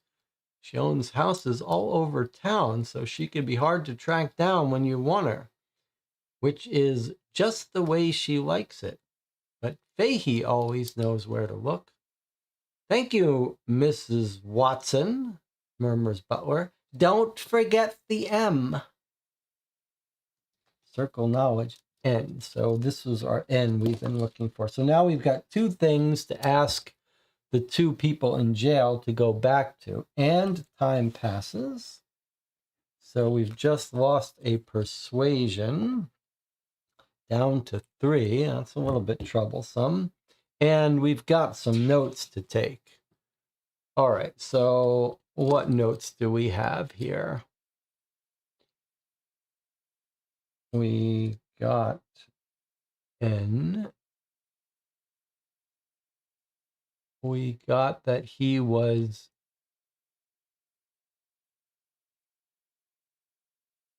we asked where they were. She says she doesn't know, but they're often Taylor and Clark often picked up by Kate Lee,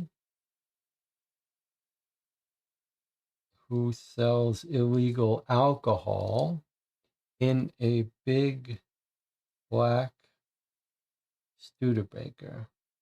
So said he had a girlfriend. She's kind of broken too. I wonder if he's talking about Kate Lee. So they're not actually picked up by Kate Lee herself, but the cops know that this limousine with the chauffeur and a big black car must belong to Kate Lee. All right, where can we find Kate Lee? She owns houses all over town, but Fahey will know how to find her.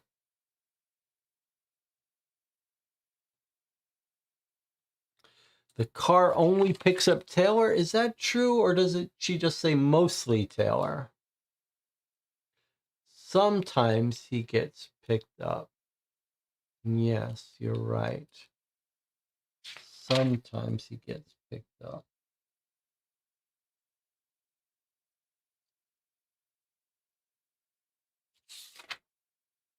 Taylor is Fatty, the big muscular guy with the bruise on with the cut that's healed up. It's not from yesterday. It's scabbed over. So that we should have noted. He's not the one who hit his head on Phil Jeff's door. That cut is all scabbed up. We collected that.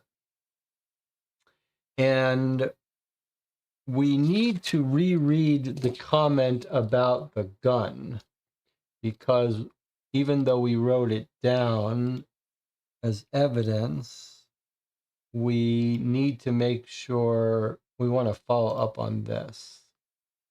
So we think 275 after this, but let's find the gun. There's the handkerchief. Okay, right, we got that. And then 189 was the wrong place. Yes, okay.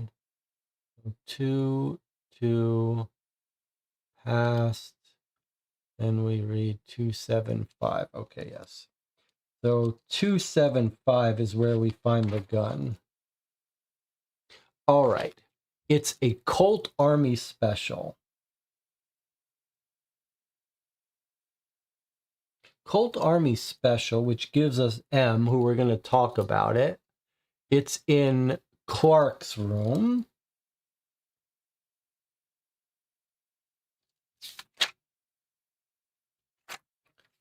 Clark's room, not Taylor's room. Clark's room. William Clark. Okay, we find pornography and a gun, a Colt Army Special. It's been a few days since Jess was shot, so maybe it's scabbed up. Okay. That's exactly what we're going to do, Jonathan. That's exactly what we're going to do. We're going to see if this gun has a 38 caliber. So we found a 38 caliber at the scene, and now we're going to look at our forensics and find a Colt Army Special, which is absolutely a 38. So I think maybe we've got 2 of the 4 people that were in the car.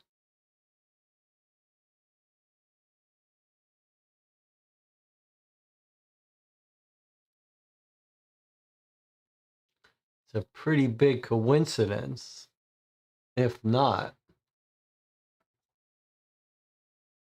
Aren't that many 38s?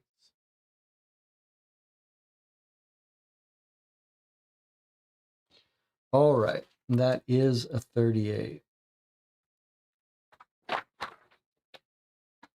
All right, let's look at that made some real progress. Now, let's see what we've got here. It's time to meet Fahey. So before we go back to the police station to interview those 2 again, which might cause too much time to pass, we need to go visit Fahey.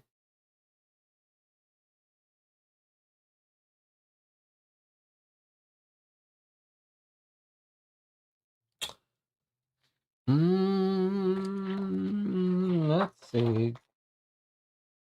Good point. That's a very good point. I completely missed that, even though we talked about this at the beginning. Stop the presses. Marco points out that even though the bullet caliber matches, we should be remembering that these are revolvers. Revolver does not eject a cartridge when fired. So it's not going to be a bullet from this gun.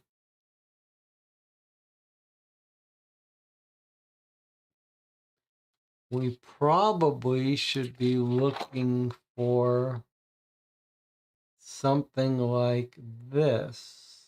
Colt automatic pocket pistol, Remington automatic. Huh. Very good catch. We talked about that in the beginning. When I went over the forensics, I talked about this point about revolvers, but I completely missed it. Marco says, fun point, Google stopped any gun-related comments, so I had to write that in differently. Okay, very good catch, Marco. Very good catch. So we were being tricked into thinking these guys were involved, but now we think they're probably not. It also makes sense that we think maybe the girl was the shooter, so not these two.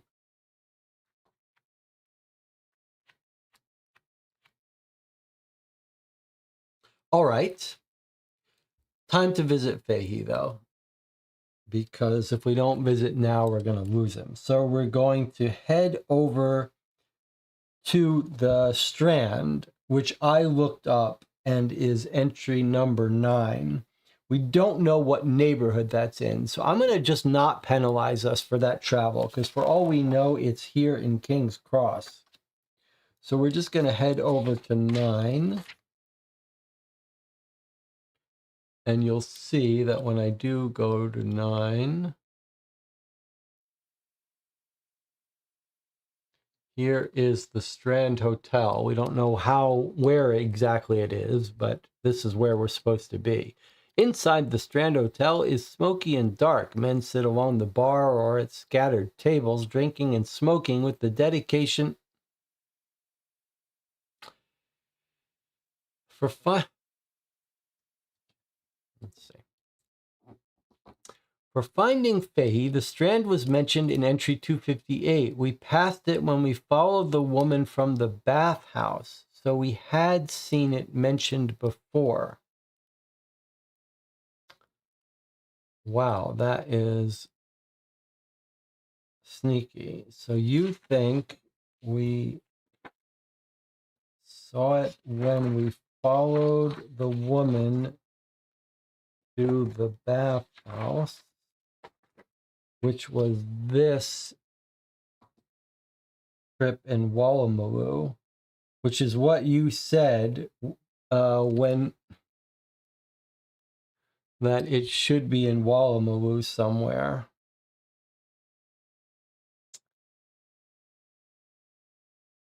And you're on Lane, so maybe. But if we passed it, you're saying when we read the entry. All right, I'll read this entry before we. It's not that important, but let's.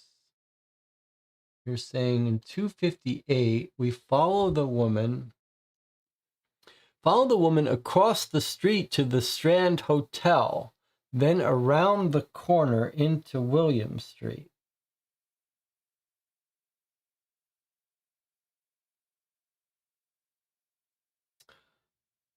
Okay, well, very good catch. So we follow the woman across the road to the Strand Hotel, then around the corner. We're not sure this is exactly there. Then around the corner to William. So, but the Strand Hotel is not listed. So how would we guess that it's number 9?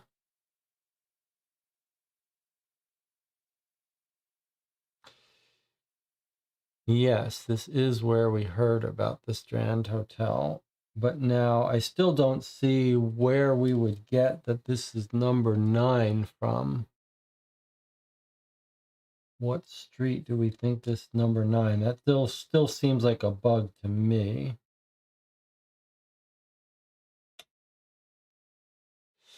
All right. Kristen is taking very good notes, or she searched the casebook. Either way, let's continue back. At least we know about where the strand is. All right, I'm still not going to penalize us to travel here. Okay, you scan the crowd. Maybe we'll just write it. We'll write it in here, though, in case we have to come back. That we think it's probably on Euron.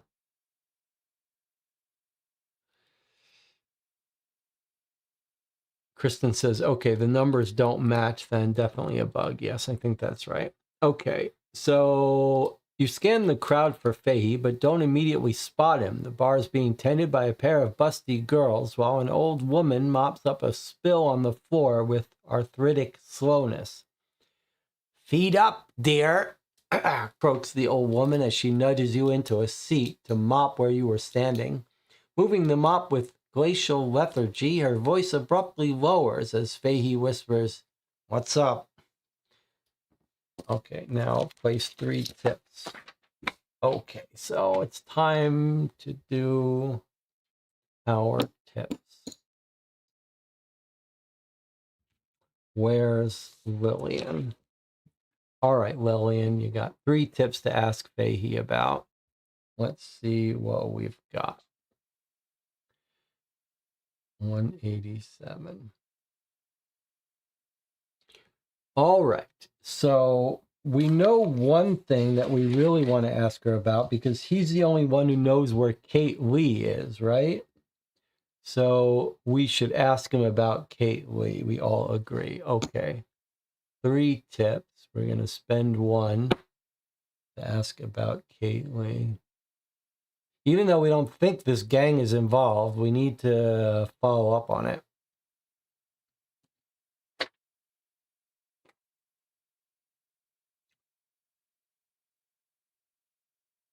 $95, Kate Lee.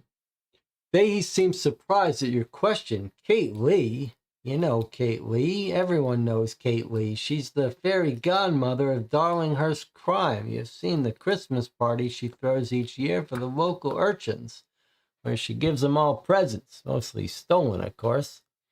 Meanwhile, she's selling sly grog to their dads and cocaine to their moms. All the while cruising around town in that giant black Studebaker driven by her baby-faced chauffeur, Higgs. She may be a crime queen, but most people in Surrey Hills love Kate Lee. Heck, even I like Kate, though I wouldn't hesitate to lock her away for her crimes, and she would respect that. She has a strange kind of integrity, which I can respect. Any idea where she might be living at the moment, you ask? Kate owns half of Surrey Hills and a big chunk of Darlinghurst, too. She moves around a bit, but I believe she's currently living in her Riley Street place, 104 Riley. And her driver is Higgs. Okay, well, we don't think she's going to be involved in this case, but we do have to follow up on this, especially if we're going to clear those 2 that are in jail, right? All right, we got 2 more tips we can ask him about.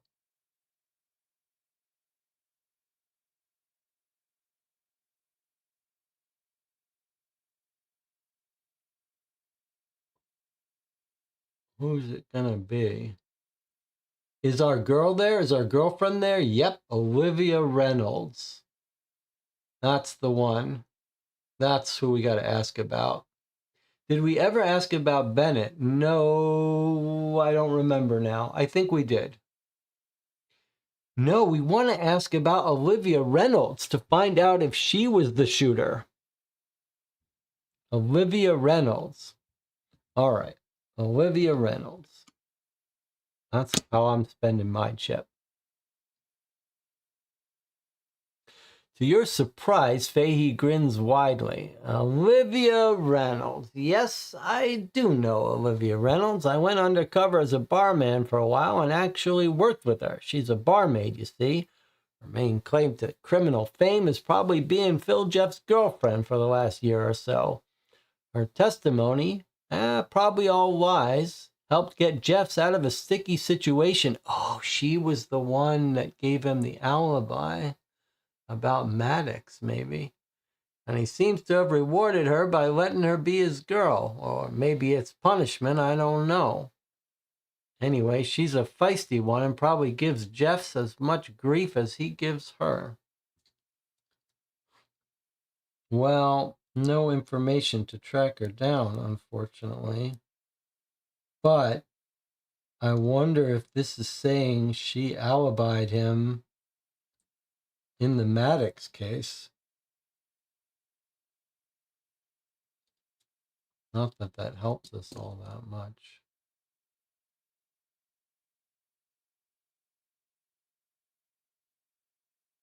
Doesn't give us any place to find her, though. All right, where next? We got one more. I think we did ask about Fred Bennett. I'm not sure, though.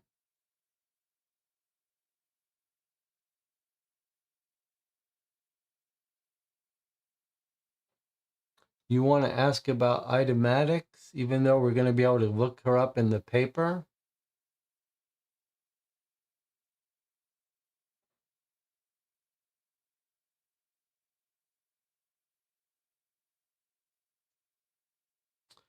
What about Passmore, the drug dealer from the Eaton Avenue apartments?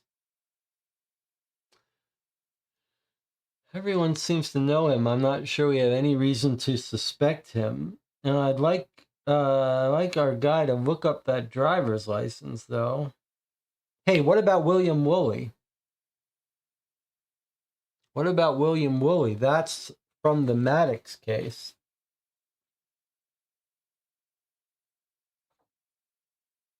He's the guy who made the statement. Mrs. Ida Maddox's mother. Well, Ida calls me uncle.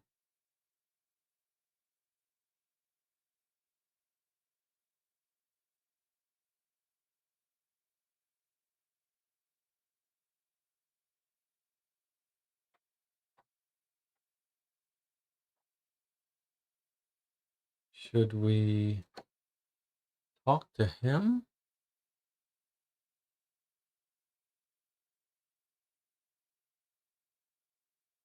Who's Henry Pierce? That sounds familiar. Why am I not remembering who Henry Pierce is?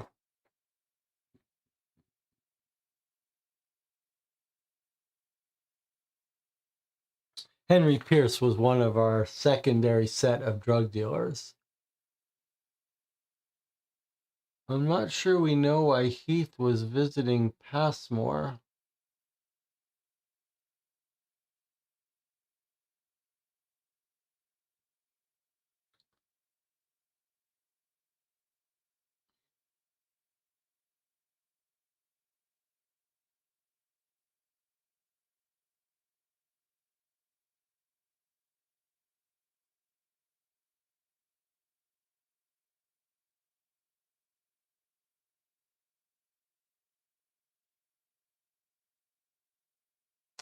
Dennis says we want to know more about the old case.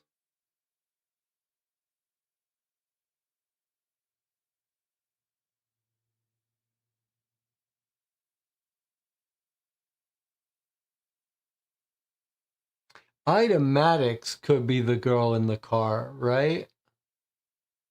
Ida Maddox could be the girl in the car.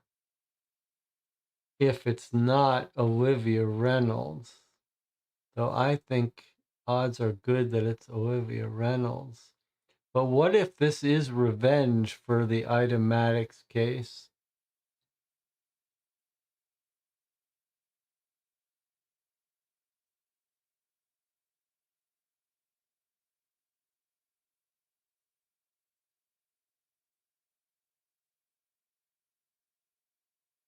The thing is, William Woolley might not be a bad guy at all, in which case this guy's not going to know anything about him.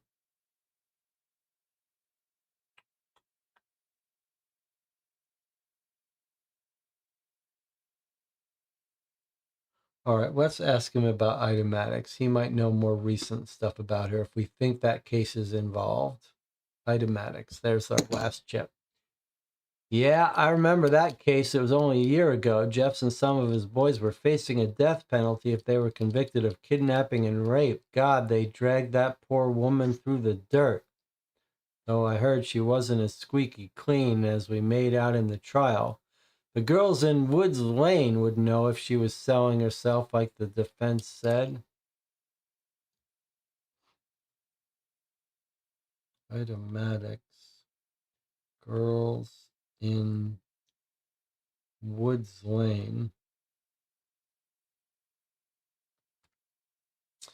Well, we don't know where that is. That's going to send us off on another directory hunt, but let's write it down. Woods Lane girls.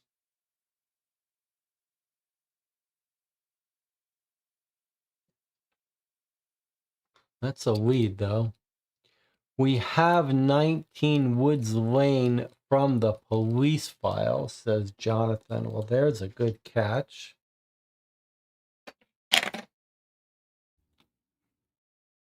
Let's leave here, though. We have no more, so 284. He makes the leave. I gotta go. I hope that was helpful. I'll let Kreuter know where you can find me again if you need me. Good luck with the case. Okay, so time was supposed to pass. That's our visit to Fahey, and our observation goes down. Okay. Jonathan remembered something very important. Woods Lane is mentioned in our police file, and perhaps it is time to start paying attention to this. Oh, Jonathan was absolutely right. 11, the police, and this could be, this main detective could be the one who investigated this for all we know. Woods Lane, Darlinghurst, at number 19, spoke to Mrs. Celia Campbell and Ruby Crocker.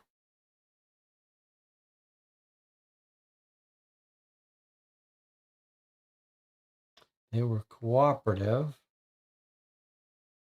Crocker thought it sounded familiar. Maybe she worked here. Not certain. Suggested talk to Charlotte Squeak. Unable to locate today. Return tomorrow. And then that was never followed up on. All right. 19 Woods Lane. Woods Lane adds 0. So we would just go to 19 Woods Lane. So let's write it in. 19 Woods Lane. 19. And that's in B. Let's mark that out on our map.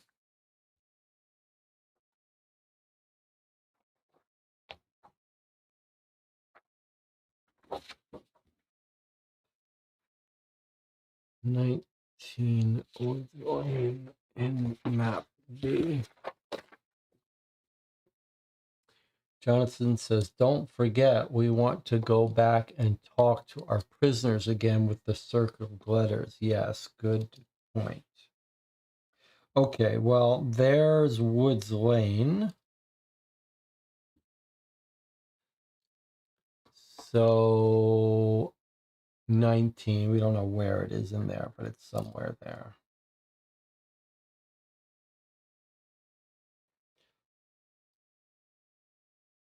And we are actually in this neighborhood talking to Fahey at the Strand. So it seems like we should go here first before we go to back to the jail, because we don't have to travel. So let's do that right now. 19 Woods Lane.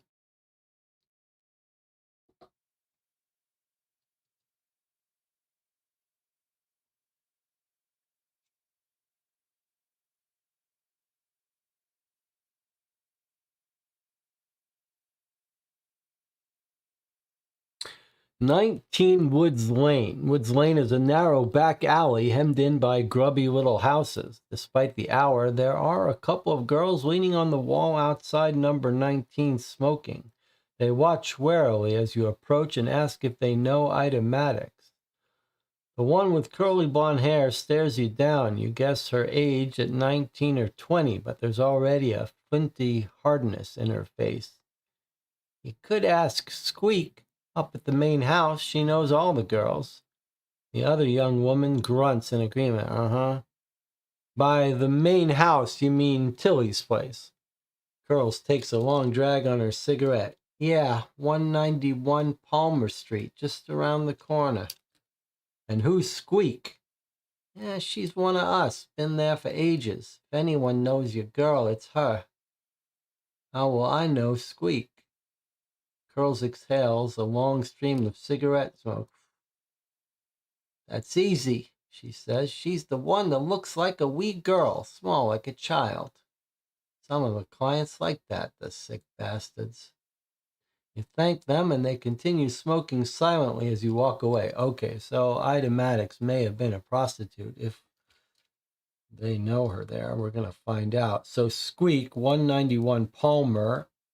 This is following in the footsteps of the cop that was investigating this on his own at the time, Charlotte Squeak. But this cop didn't find her. But hopefully we can find her. 191 Palmer, add 0. So it's in the same neighborhood, right around the corner, she said. Just for the fun of it. Where is Palmer? Right here.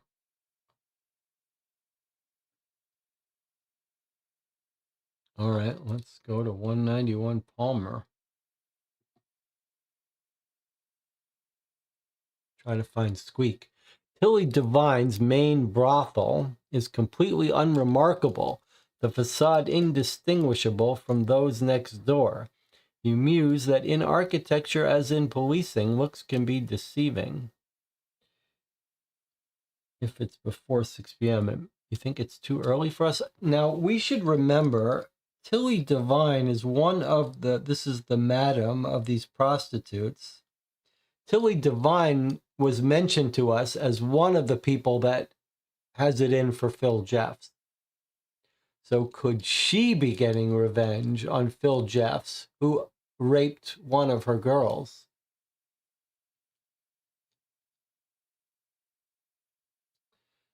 What time is it?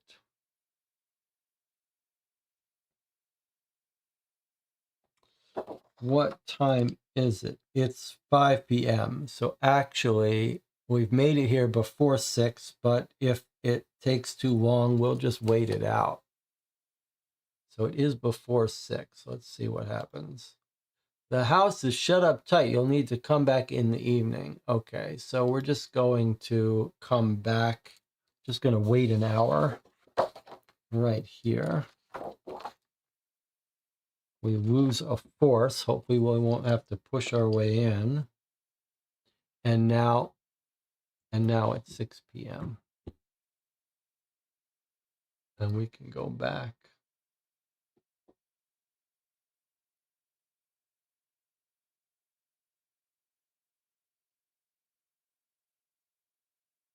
You approach the door with your head down so that your face can't be seen. However, on reaching it, the doorman recognizes you and puts his arm out to bar your entry. You try to bluff and force your way through, but he's having nothing of it. Back on the darkening street, you consider your options. Perhaps you could approach from the back. You pace out the distance south to Liverpool Lane, then go along to Woods Lane and pace the same distance north. To your right is a tall fence next to number 28, and if your calculations are right, the back garden of 191 Palmer should lie just beyond. There's no gate in the wall, so you'll be forced to scramble over it. Test your force.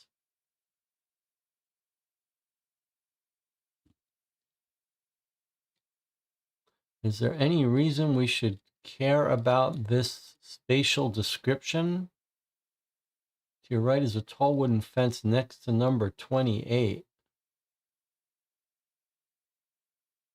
No gate in the wall. I mean, could we go to 28 and just ask permission to cut through? There's no gate. There's no way to get through it. All right, we're going to have to try this.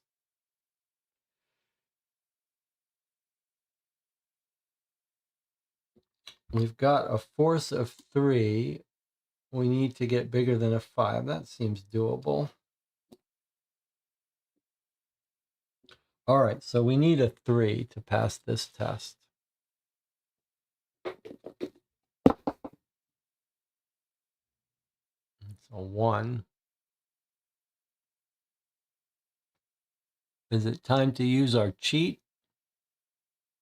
Or should we just pay 2 points to pass it? Or fail it?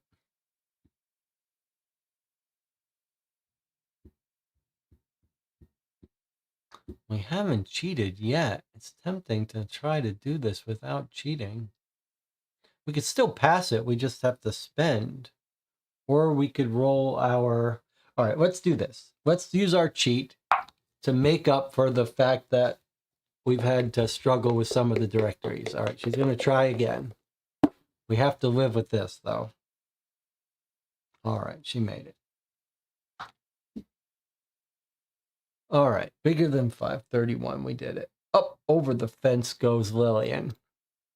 You scramble inelegantly over the fence, sustaining a small rip to your left sleeve. After dusting yourself down, you approach the back of the house. A pair of girls are smoking and gossiping by the clothesline, but you avoid them by staying in the shadows. It proves easy enough to slip inside unseen. An internal door leads to the downstairs hallway. The main lounge lies beyond a beaded curtain at the far end of the hall. Through it you can glimpse a scene of Bacchic depravity. Half a dozen scantily clad young women are fawning over a couple of clients, plying them with drinks, perching in their laps, whispering in their ears, loosening their ties. A baby grand piano tinkles popular songs beneath the fingers of another girl with feathers in her auburn hair. Tilly Devine, bejeweled and magnificent, presides over the room from a chaise lounge near the main entrance. Suddenly, a door opens at the top of the stairs above you. You slip into the nearest room, an empty bathroom, and watch through a crack in the door as a thick-waisted man comes down the stairs, straightening his tie. You recognize him as the cabinet minister, Thomas Lay. He pushes through the curtain and is greeted by the girls in the lounge. A previously unnoticed figure rises from a seat in the corner, and you're startled to recognize it is Sergeant Butler. He and Lay leave from the main entrance to a shower of blown kisses from the girls. You're still processing this new information when the door at the top of the stairs reopens and a girl emerges. She's tiny, almost childlike. Something about her features tickles your brain with familiarity. This must be the girl you're seeking, the one they call Squeak. She seems unsurprised to see a police detective emerge from the downstairs bathroom, one finger to lips. You beckon her inside, and she comes unquestioningly. Are you Squeak? She nods silently, then adds, Charlotte, actually, but yeah, everyone calls me Squeak. You introduce yourself and ask if she remembers Ida Maddox. Yeah, I remember Ida. Squeak's voice, though soft, is round and full, betraying her maturity. She worked in the lane for just over a few days. Oh, ages ago. Months and months. Probably over a year gone. She put on a brave face, but like most of us, she was shit scared. Desperation is a powerful motivator, detective. I try to help the new girls adjust, but they seem to trust me, probably because I look like their little sister or daughter. She rolls her eyes, and you detect a hint of bitterness behind the comment. Squeak's doll-like appearance seems to have defined her life in ways you prefer not to think about. She goes on. As I recall, Ida had an abusive loser for a husband, a couple of kids, nothing to feed them with, typical of 90% of the Lane girls. Don't judge them, detective. They don't want to be here any more than you would want to. But in their situation, you'd be here too. The tiny girl pauses. She warily perches on the edge of the big claw-footed bath and looks up at you. You're wondering how I remember Ida Maddox out of all the dozens of women who come and go in this business. Well, my dad always said I took after him in having a mind like a steel trap. I make it my job to meet them all, to listen, to help them come to terms with where life has brought them. But I also remember Ida because of the court case. It wasn't long after she'd been here. Newspapers had a field day. I believed everything she said, except maybe how she ended up in that flat. Certainly all the things she said happened in that room. Well, they all happen here too, every day. Ida Maddox tried to show the world the dirty truth, but nobody wanted to see. It was easier, more comfortable to say she was making it up. That girl was a hero. I wish I had a fraction of her bravery for speaking out. But they ruined her for it. Picked her apart seam by seam. I don't have that strength. But that's why I remember Ida Maddox. She takes a shuddering breath, and only now do you realize she's been silently crying. You offer your handkerchief, and she gratefully takes it to wipe the tears from her cheeks and dab the corners of her eyes. She takes a deep breath as she hands back the kerchief. Now, detective, I must get back to work. You watch as she slips out of the bathroom and parts the bead curtain to join the noisy party in the living room. Suddenly, the predicament of your own escape occurs to you. The thought of scaling that back fence again is too much for you and your torn clothing to bear, so you wait a few minutes, and you boldly march out through the curtain yourself, making briskly for the front door. The piano shop stops mid-bar, and Tilly Devine is on you like a shark. She attaches herself to your arm, and under cover of a flirtatious laughter, she hisses, "What the fuck are you doing in my house?" "Leaving, Tilly, just leaving." "You can bet your fucking life on that, you fucking pig." She pushes you outside, down the steps, and slams the door behind you. Circle knowledge T, and time passes. Okay. Time T is passed. Has circled and time is past. We lose an observation. Our skills are getting pretty low. Might be time for us to go to sleep soon. 7 p.m. Wow, that was a serious scene. Pretty well written and emotional. So she said basically, yeah, Ida might have lied about how she got into that flat. She was probably soliciting. But they did everything she said they did, probably.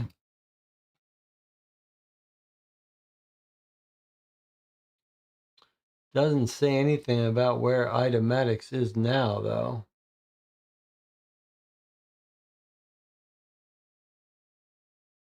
We know her life got messed up, but we don't know what's happened to her.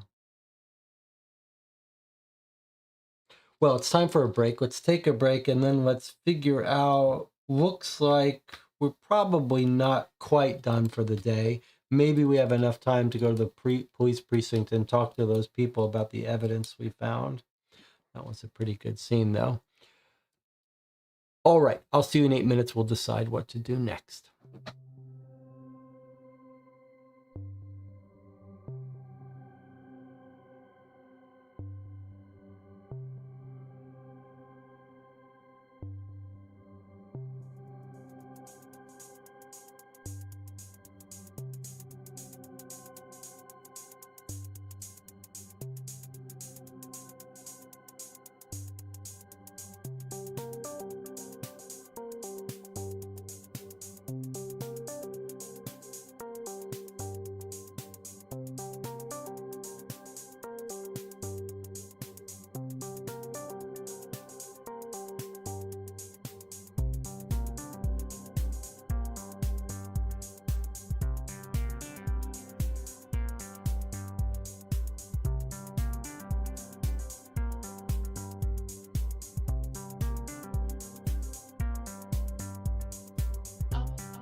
So this group is on top of things, pointing out that we have addresses for Wooly, Ida Maddox's uncle, and Ida Maddox herself. Now, it's an old address, but let's look at those two addresses. First, for Wooly, we have 7 Broughton Road in Homebush, and that is on our list here. Broughton Road, Homebush is 0. So let's write that down. We're not going to go there yet, but to Broughton Road, which is entry. That doesn't work for us. Sorry, 7 Broughton Road. 7 Broughton Road. Okay. With a 0 modifier gives us entry 7. Okay, and that's Woolsey.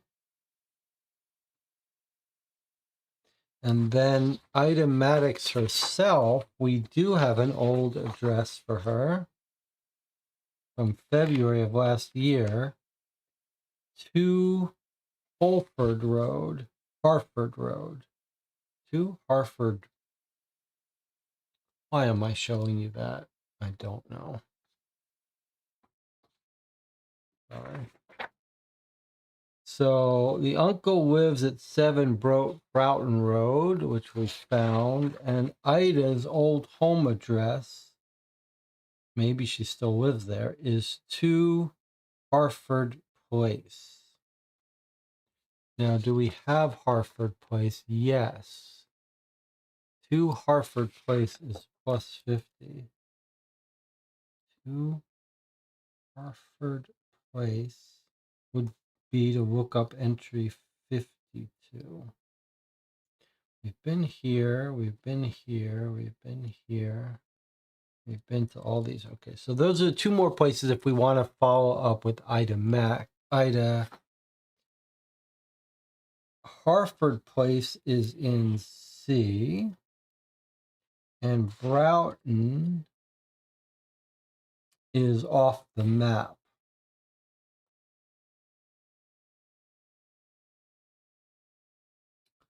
Broughton seems to be off the map. We might have to call Homebush. Look at this. Here's the overview of Sydney. So this is where Wolsey is, somewhere over here. That's probably going to take us quite a bit of time to get to him. We might want to consider that. However, Harford Place, where Ida lived a year ago, whether she lives there now, I have my doubts. But it's not in this neighborhood, so we'd have to travel to it. And then we'd have to travel to get home. Either way. So let's just look at our schedule here to see about how we're running low on time. It's 7 p.m. here. If we were to go to sleep now, that's probably a little premature because we'd get back 1, 2, 3, 4 persuasion. Well, we have to travel first. So actually, we'd get back 3 persuasion and we'd be down here. So we wouldn't get back, if we went to sleep right now, we wouldn't get back our full persuasion. We wouldn't get back our full observation. We'd get more force than we need. And we could wake up at 6 a.m. the next morning. The only one we'd be overkilled on is force. On the other hand, if we take 1 to travel somewhere, do something, travel home, we'd be at 1 persuasion, 1, 2, 3. We'd be pretty low in persuasion if we try to go someplace else now.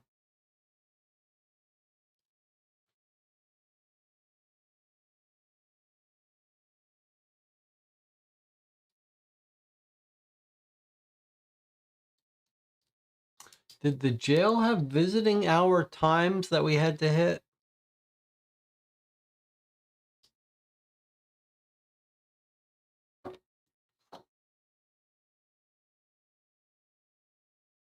There's nothing else for us to do in Woolloomooloo. I'd be inclined to end the day here and hit those places tomorrow. But am I not thinking about things? Does it not matter whether we do them today or tomorrow? No, the difference is it's much more efficient to do things in the morning because you don't get punished for every other time. You don't lose a skill. Whereas every skill we do in the evening, every time we spend in the evening is a punishment of a skill.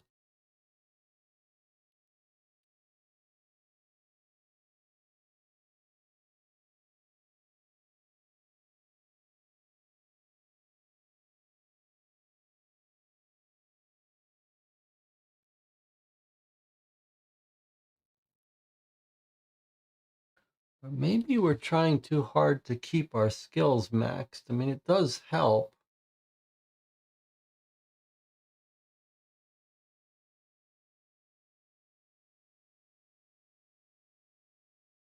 $3.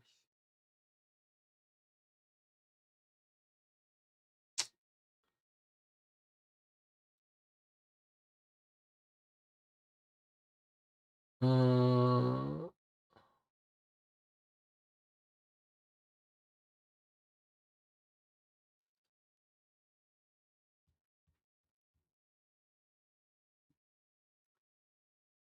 what about...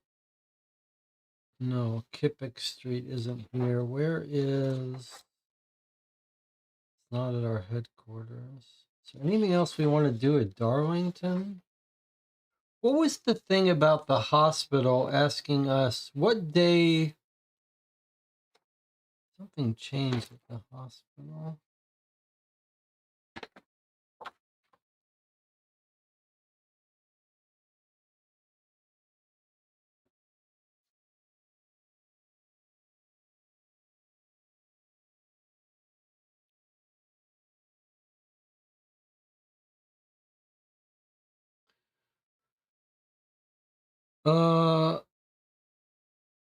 Get those papers so we have time to read them.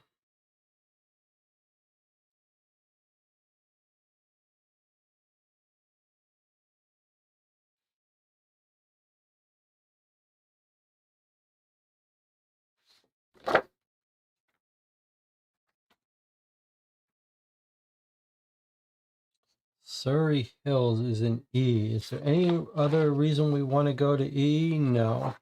All right, so we're going to do something a little efficient so we can get our papers.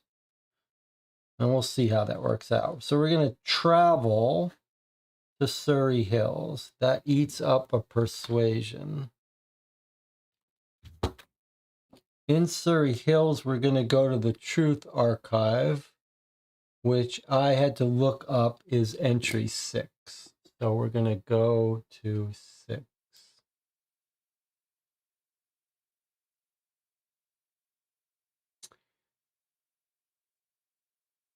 What? Something went wrong. Don't read that. It's not 6. It's 61.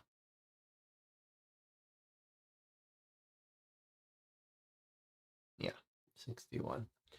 61 Kippick Street, Truth and Sportsman Building. The Truth and Sportsman Building are one of the noisiest workplaces you've seen. A large pool of women clatter away on typewriters, while through wide doors the printing presses shunt and clank. You're guided through the room, thick with cigarette smoke, by a copy editor towards a metal staircase leading up to a room above the presses. As you pass the desks of the reporters, one meets your eye and watches your progress. Springleaf. It gives you the tiniest nod of recognition, but you don't reciprocate. The archive room isn't large, and you feel the rumbles and vibrations of the machinery below. Your guide gestures vaguely and leads you to it. Both Truth and Sportsman are weeklies, and each issue is typically 16 to 24 pages. One copy of each of the 4 or 5 issues from each month are sewn together onto a wooden lathe and hung together with the 11 other monthly bundles for that year. It doesn't take you long to locate March, April, May, and June of 1928 and to bring the bundles to the reading table at the back of the room. 61. Okay, so let's just take a look at where this is on the map to see if we could have figured out this 61 ourselves. Do we see the Truth building? We know it's on Kipix, but we didn't know where. It's right here. Truth Building 61. We couldn't have found this in the directory because Kipix Street isn't in our directory. It just goes from F to P. All right, so that's a bug for John Kean, but it doesn't matter. We found it, and now we're going to get access to these old newspapers. You start with March and soon locate the article from the police file. It's the front page from the 11 March issue of that month, but the second half of that story contains no pertinent information. The next edition of The Truth, dated 25 March 1928, features an article on page 14 describing the deposition hearing at which a judge assesses whether there's sufficient evidence to proceed with the trial. If you want to read the full article yourself online, read the file newspaper 1 or the original. Otherwise, the relevant information is summarized below. Okay, so this is John Kean saying that he thinks in the future he'll just have people read these 3 paragraphs below. But if we want to, we could actually read the original paper, and there's a nice suggestion of how long it will take, 18 minutes, online, or we could read the paper, which is March 11th.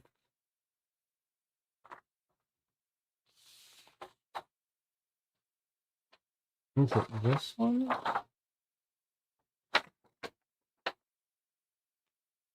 March 11th. Let me click here. I'll click on this. That'll give me a better view of it.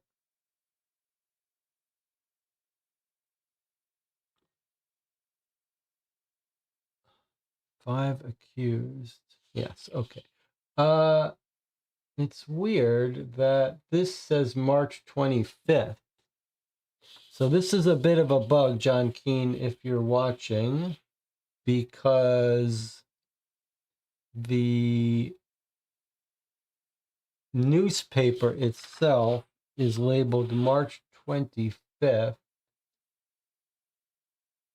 but this says it's 11. Oh, no, sorry, 11 March. That's no information. All right, sorry, not a bug. The next edition is 25 March, article on page 14. Okay, so here is the full newspaper.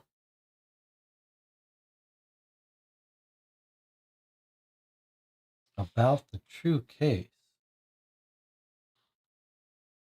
And there's Idamatic. I mean,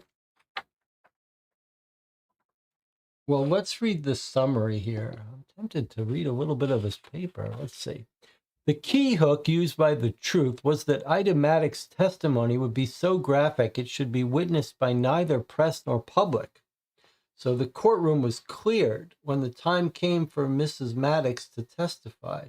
The first witness, Acting Inspector Stuart Robeson, told how he had been called to Kingsland Flats about midnight, where Mrs. Maddox had indicated the bed where the alleged offenses occurred in the back room of the basement flat. He returned at 2:15 a.m. and found Frederick Payne at home. Payne said he had been out all evening on a drive with a friend and 2 girls. They went to Watson's Bay Hotel, where he had written his name in the guest book. This was later confirmed. He returned to the flat just after 11 o'clock, but finding nobody there, he went out again for food.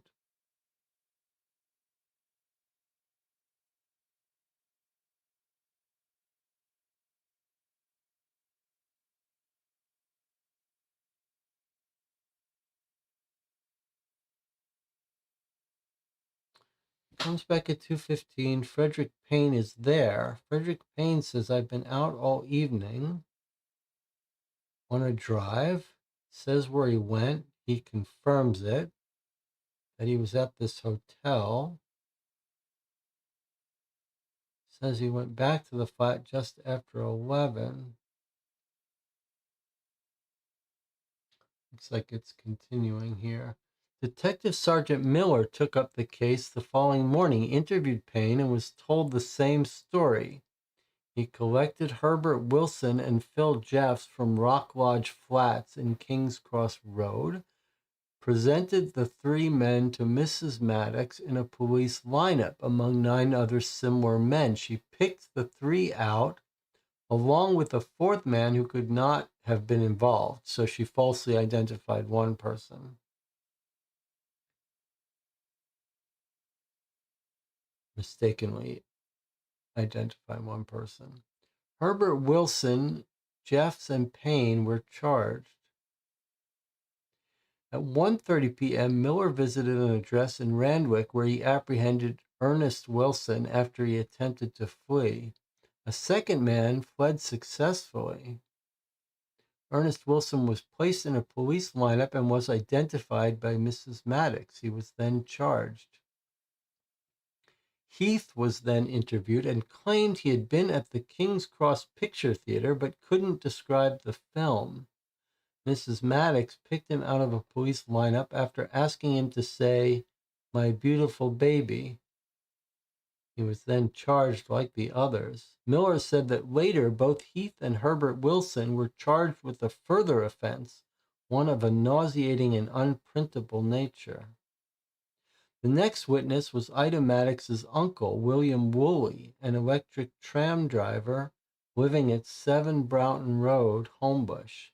He had met Ida in King Street shortly before 8 o'clock on the night of the incident. Ida was working in a cafe on Pitt Street, but for an interval had been unable to work because of an injury. When they met on 5 March, Ida had no money, hadn't eaten for 24 hours. He gave her money, promised more the next day.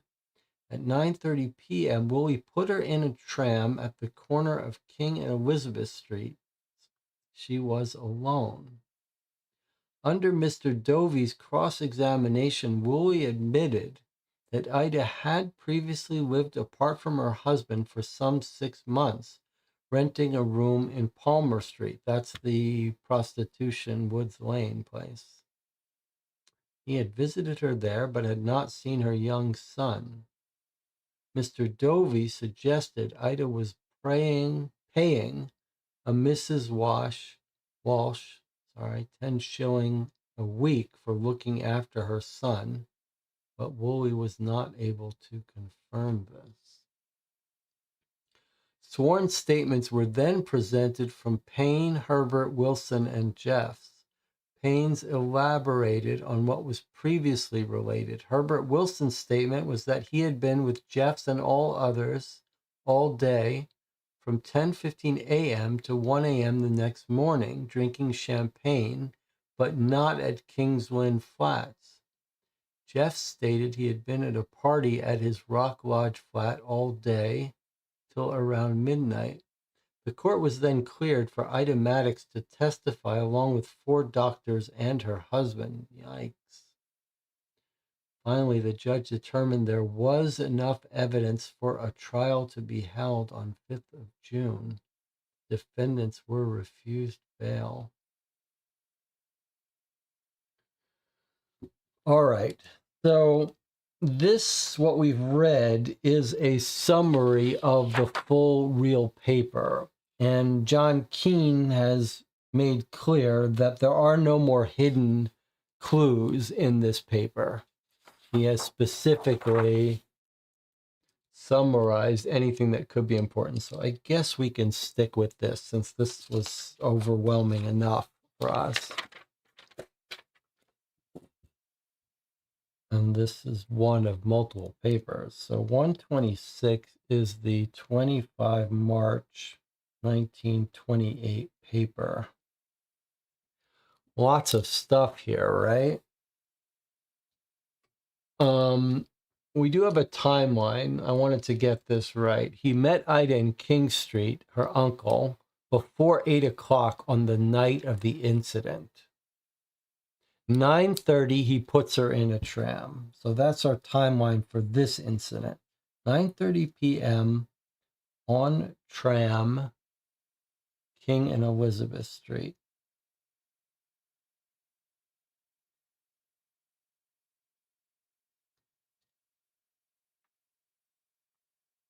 She was working in a cafe on Pitt Street, but then she couldn't work. Should we look up that cafe?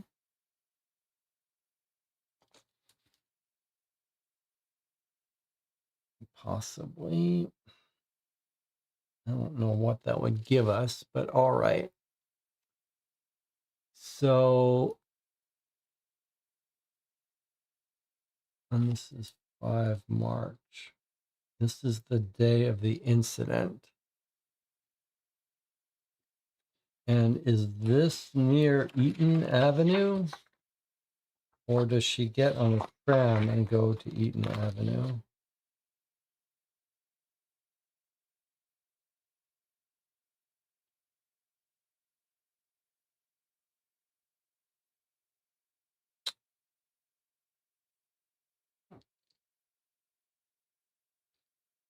Where's our sheet? Just trying to recreate as much of the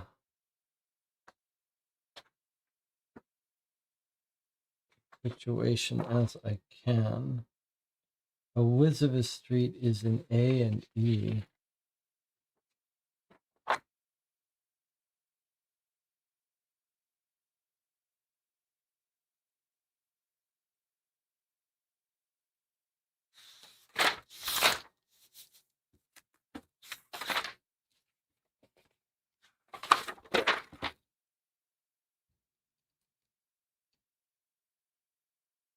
There's Elizabeth Street.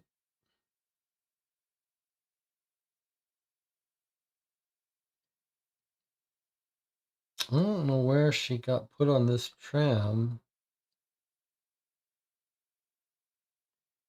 Somehow she ended up down on near Eaton Avenue in Surrey Hills. No, not in Surrey Hills.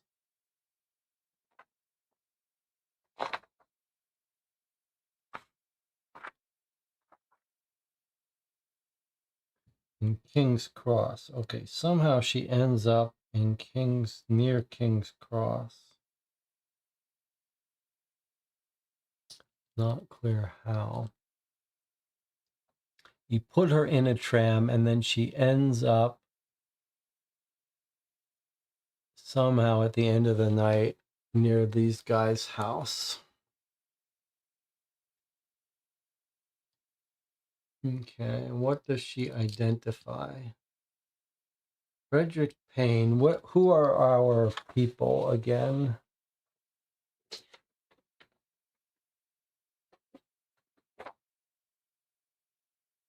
Bill Jeffs, E. Wilson, Heath, and Payne.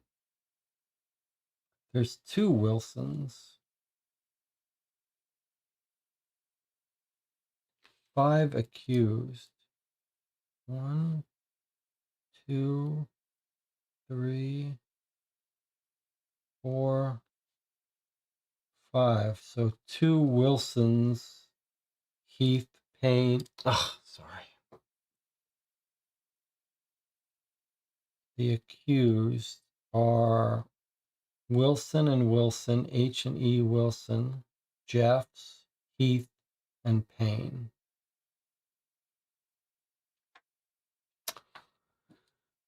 Okay, so Payne says I've been out all evening on a drive, and we confirm that he was in this hotel, but he comes back after 11. We don't know when this assault happened. She doesn't give us a time here.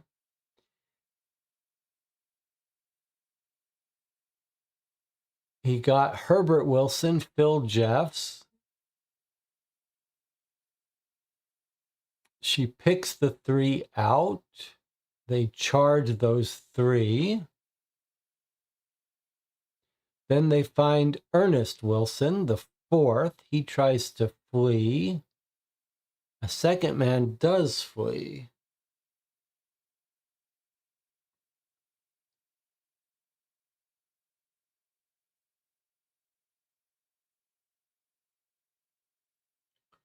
Two Wilsons, Jeffs, and Heath and Payne. Have we not gotten to Heath yet? They get Ernest. Okay, right. Then they get Heath, the 5th person. He says he's at the movie picture show, but he can't remember it. She picks out his voice. Okay, so that's the 5 of them. They picked out the 5. She identified one more. They determined that couldn't be a guy involved, so they let him go.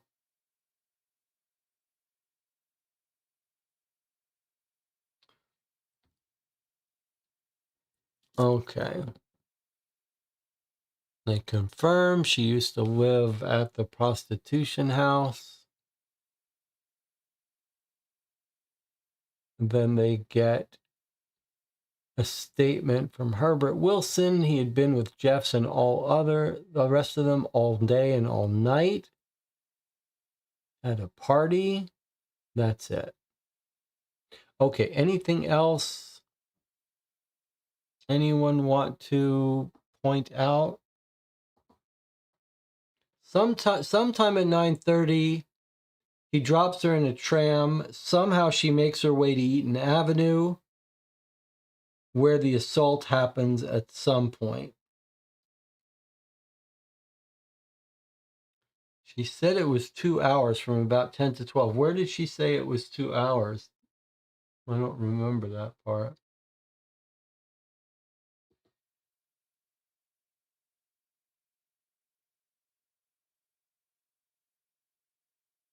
Is it somewhere else? This guy, Frederick Payne, can show that he was out driving and stayed at a hotel. But then he says he came back at 11. No one was there in the article. Anna thinks, okay, well, let's continue on here. We finished this article, so we're going to go to 192.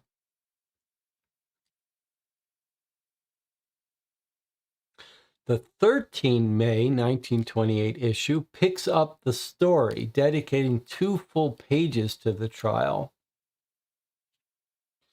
Okay, so this was the paper we just had summarized. And then here is the next one. Bill Jeffs tells the truth why he was shot. Wait, that's wrong. Sorry, don't pay any attention to that. This one. Erase that last paper from your brain. Okay, so here's this one. May 13th. Doc handshakes for Heath. Stirring speeches. Woman coolly recites tale of horror. I'm sorry I showed you that other paper. Try to forget it as best you can. All right, here's the summary of that one.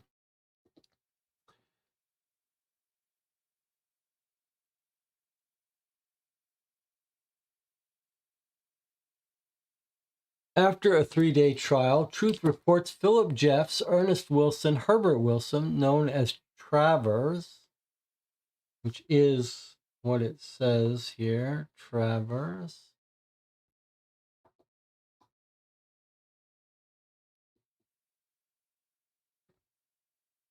Frederick Payne and Leslie Heath were acquitted. Herbert Wilson and Heath, after acquittal, were re-indicted on a second count, which the Crown later dropped. Jeffs, Wilson, and Payne had been charged with a capital offense against Itematics, so if found guilty would face death sentences. Heath was charged as an accessory and could have received a life sentence.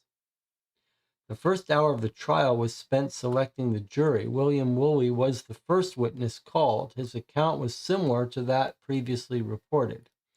Then Mrs. Maddox came to the dock. She described her meeting with Woolley and her subsequent tram ride to Victoria Street. All right, so she went to Victoria Street. Then she walked the rest of the way home along Bayswater Road. But outside Kingsland Flats, she was grabbed by 3 men, dragged into the basement flat. When asked who the men were, she pointed to Ernest Wilson, said that the other 2 were not present in court.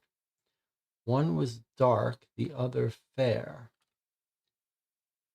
She alleged that Ernest Wilson threw her onto the bed and committed an offense. The fair man then had relations with her. There was a knock at the door, and they bundled her to another room to avoid encountering the landlady. She struggled, but Herbert Wilson threw her down and committed an unspeakable offense on her. While Payne and the dark man watched, I guess the dark man is going to be Phil Jeffs. Then Payne and the dark stranger, she said, committed offenses whilst Herbert Wilson held her legs. They then left her. This is pretty rough. On exiting the room, she met Jeffs in the hall. I guess Jeffs is different from the dark man then? She can't identify the dark man. She meets Phil Jeffs. He took her back into the room and assaulted her. Ernest Wilson and the fair man returned Jeffs. I guess the fair man is going to be the pink Heath. Jeffs and the fair man held her down while Ernest Wilson did something so hideous, even the other charges she had made paled in pettiness in comparison. Yikes, what the hell? Heath then entered and made certain suggestions, which she refused. Ernest Wilson offered her beer and cigarettes, which she refused. The 2 men then forcibly administered a teaspoon of drugs, which she managed to spit out. Wilson left the room to get £5 for her, and Heath committed an abominable offense on her. She then tried to leave the flat, but was barred by the 3 men. She returned to the living room where Ernest Wilson had brought another girl. She asked to be let go and warned the girl, "Mind, love, they will do the same to you as they've done to me." She was finally allowed to leave and reached her home about midnight, where she roused her husband and they summoned the police. Well, that does not sound like a made-up thing. Why would you tell the husband that? Okay, so there's another girl. She gets home at midnight, did it say? Midnight.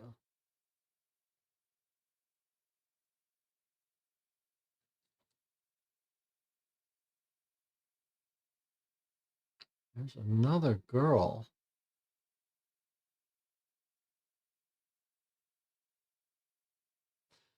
Under cross-examination by Mr. Dovey, Mrs. Maddox admitted she had domestic problems. Her husband, a ship's cook, had very little work. She had been supporting the family on some money awarded to her for a taxi accident, together with funds from her mother and uncle. Her husband had recently accused her of going out with other men and threatened her and her 3-year-old daughter, Dorothy, with a razor in front of her friend, Grace Oliver. That's the paper we saw about that. She had taken him to court and had him bound over for 6 months of good behavior. Mr. Dovey asked if she'd had a bag. She did, but did not let it go. He asked if the men had mentioned money before dragging her into the flat. She replied that Ernest Wilson had said, "Keep quiet, I'll give you a couple of quid for the night." Day 2 of the trial continued the cross-examination of Ida Maddox for another 3.5 hours. She then left the court to comfort her daughter, who was crying outside. Yikes. Detective Sergeant Miller testified next, adding little to what he had said at the deposition hearing. The Crown case closed shortly after noon of the second day.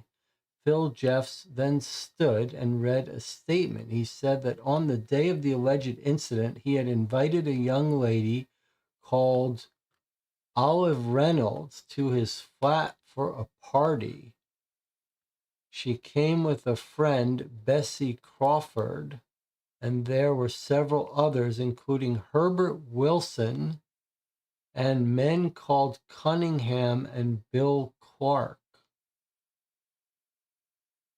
So he's giving these people as his alibis, and we were told that Olive Reynolds became his girlfriend partly because she alibied him. But we've got now some other people. Bessie Crawford. And then he's putting Herbert Wilson at the park. And then Cunningham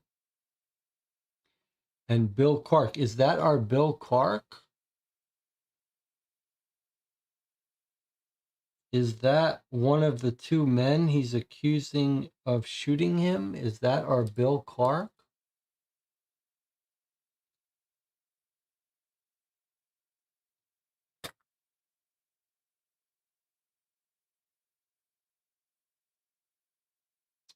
All right. That's pretty rough. This is our 13 May paper. Yikes. You stretch and rub your eyes before turning to page 14. So now we've got the paper is continued. And here's the summary here. Which one is this? May 13. Continued is what we want. Looks like this. Boy, that's a big paper to read. You can see why John Kean was saying it's too much to expect players to read. Here's the story, but this is all true story, true newspaper articles about this case. So if you're curious and you want more background, but now we've got a connection to Bill Clark, the guy who's in jail now, accused of shooting Phil Jeffs. Looks like maybe he was being used as an alibi here. The only thing I didn't quite understand about that story that she gave is she seemed to identify other people by look, but not that never got identified. Let's keep reading. The article continues Jeff's statement. After the party at his flat broke up, he and Herbert Wilson met Payne and others in a motor car. They all went back to Payne's flat at King's Lynn.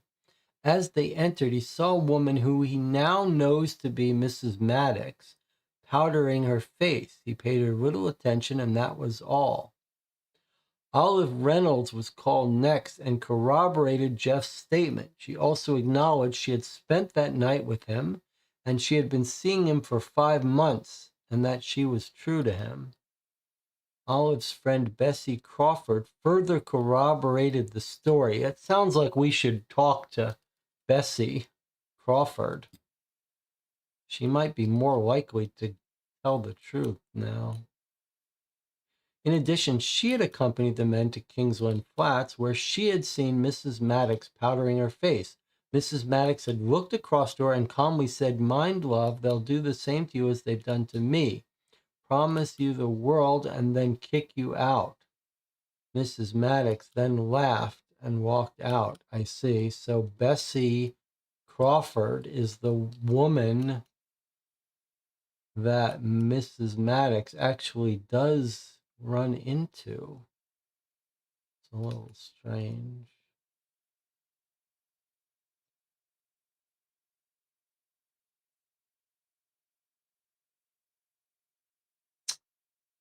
Why is that a little strange? Well, it's a little strange to me because Ida Maddox says as she's leaving, this new girl arrives. And that's what this new girl, who we now know as Bessie Crawford, also says, that she was coming in as Ida Maddox is leaving. So it's a little odd that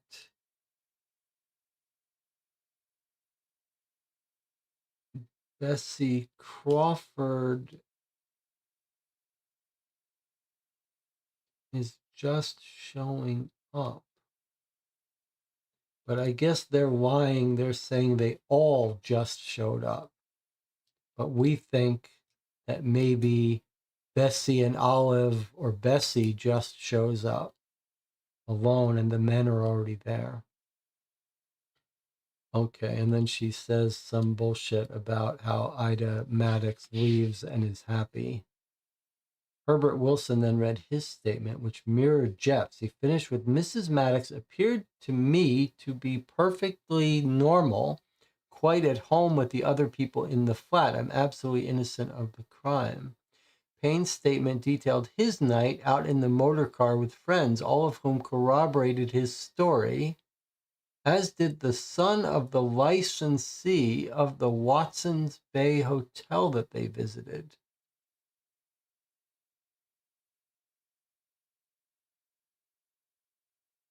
Ernest Wilson's statement caused quite a stir. He claimed he had popped into Kingsland Flats to see Payne, but he wasn't at home. On leaving, he encountered Mrs. Maddox on the street outside. She propositioned him, which may be true. He accepted. They retired to Payne's flat and had relations. She told him about her unhappy marriage and that her husband had threatened her with a razor. Then others arrived at the flat, and Mrs. Maddox stayed, talking and moving from room to room. About midnight, Wilson was to leave, but she reminded him he had promised her money. He apologized he had none, but would give it to her tomorrow, at which she became annoyed and abusive, so he left. Ernest Wilson finished by stating that any familiarity he had with Mrs. Maddox was consensual and without force. Finally, Heath, a red-faced man, gave an alibi that was later corroborated by another witness and stated he had never been to Kingsland Flats in his life. But we know he did hang out there with Freddie Payne. The third day of the trial was taken up by the closing arguments of the defense lawyers, which focused on the character and reliability of Mrs. Maddox. They painted her story as a fabrication made up partly in revenge for Ernest Wilson not paying her after she willingly had relations with him. The prosecution's case relied entirely on her word, whereas the defense was extensively corroborated. The jury retired at 4:50 p.m. They were back with their verdict at 4:55, not guilty on all charges. The 5 men were exonerated. Wow, that's rough. Well, this is pretty realistic kind of situation here. It's not uncommon. You get a prostitute who is assaulted and then is not believed. Often it's people in trouble in life that get taken advantage of, and people know they won't be believed. On the other hand, is it possible that she's making up some of her story? That she really did proposition this guy? Maybe he didn't pay her. Maybe she did get upset about that. It's hard to really know if any bit of it is being exaggerated, but it sure seems like they all lied about their being here, which would put Ida Maddox's story, make it much more believable. Why would they lie about their whereabouts? So definitely seems like they assaulted her and then lied about their alibis. Um, the part here that's confusing me is Freddie Payne, because it sure sounds like Freddie Payne has the one real alibi.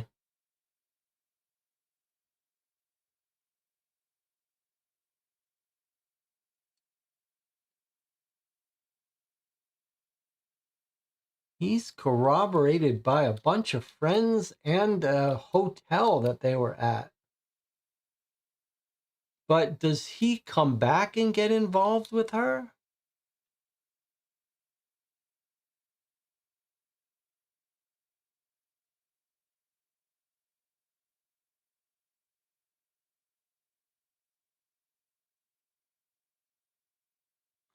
What does she say happened with Freddie Payne?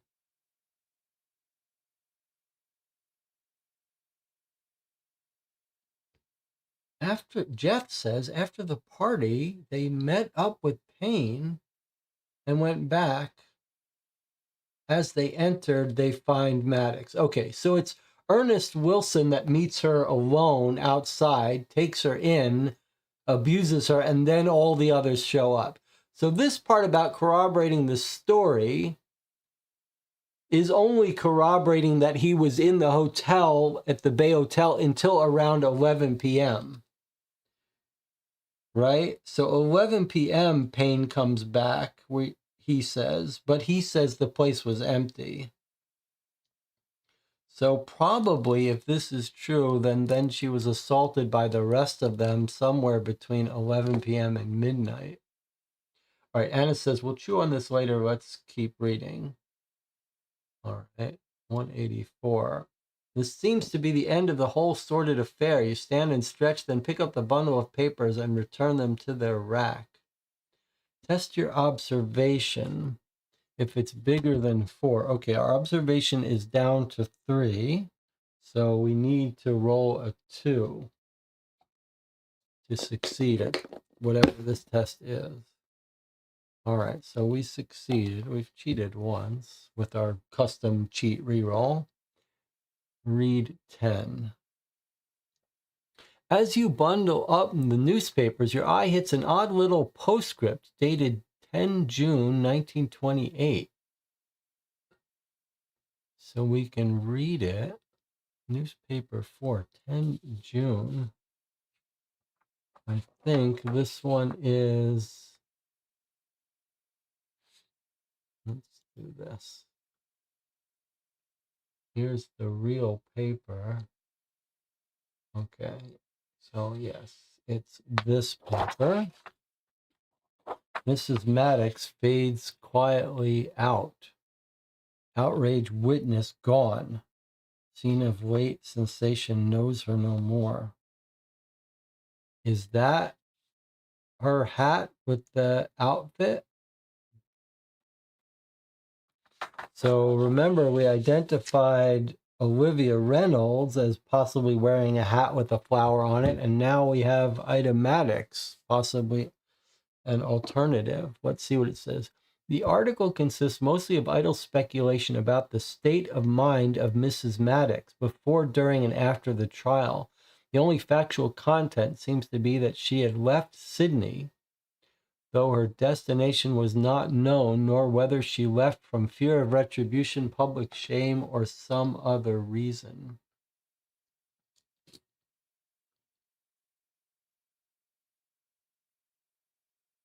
All right, Mrs. Maddox has left town. Probably if we visit her house the way we planned, she's not going to be there anymore, but maybe the husband still lives there. All right, and then it says go to 157. As you turn with the bundle of newspapers, Springleaf is standing there. You were so engrossed you didn't hear him enter. He eyes you sideways. So nice of you to pay us a visit, detective. His eyes dart to the newspapers in your hand, and with a curious new interest in old crimes. The Darlinghurst outrage, no less. Curiouser and curiouser. Springleaf, Didn't your mother ever teach you it's rude to sneak up on people? Oh, my mother was constantly sneaking. My schoolmates used to tell me I was part weasel, which is presumably why they kept trying to drown me in the water trough. You start to push past him, but he balks you. No need to put those papers away. I think I might have a little look at them myself. Reluctantly, you hand him the papers and he steps aside, watching you silently as you leave. What is this 242? We've already read 242, so it's okay. This is probably just telling it's from 242. Okay, so time passes, which is a force. So we're losing a force. Now we have to travel to Darlinghurst, which loses us a persuasion. We're down to 1. We can go home to our home address in Darlinghurst, where we can end the night and go to sleep.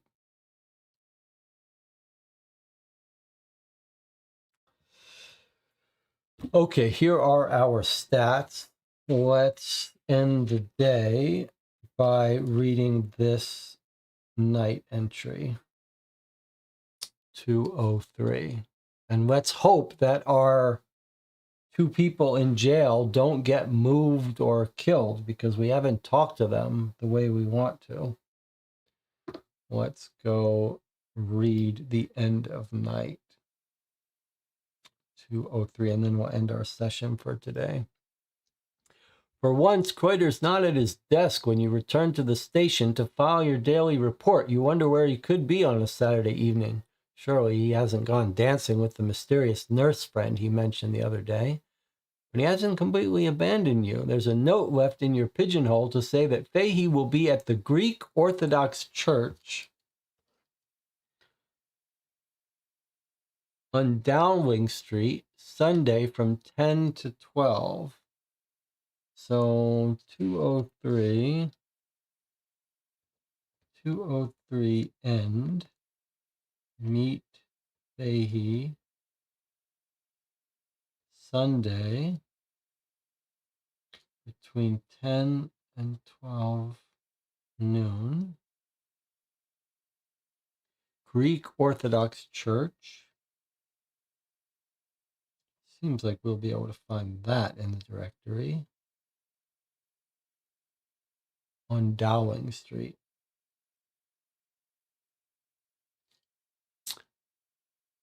If knowledge X is underlined, it's not, it's circled. So we already took care of that. And then we go to 158. Okay, so is there anything new for us that's underlined? Yes. F is underlined and P is underlined and alpha, which never seems to show up. So we've got F and P. Okay, so let's take a look at P first. You hand the test tube containing Taylor's bloody handkerchief to Kreuter. What the heck is that? He asks. Kreuter's not supposed to be here. But somehow here he is.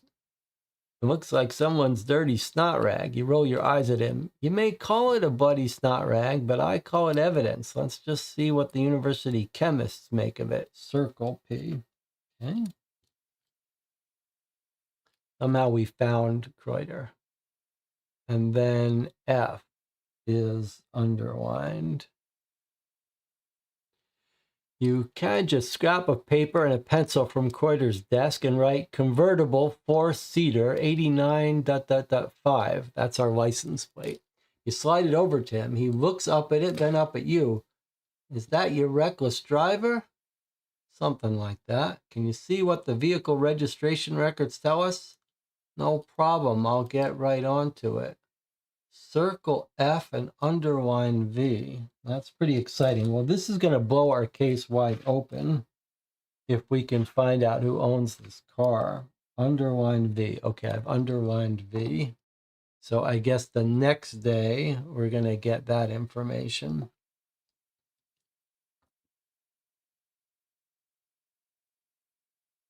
Now, notice that was supposed to happen in an order. I don't think we're supposed to trigger this yet, but F is underlined. I'll get right onto it. Then it wants us to underline V. So if we did this in the right order, we actually would read this now.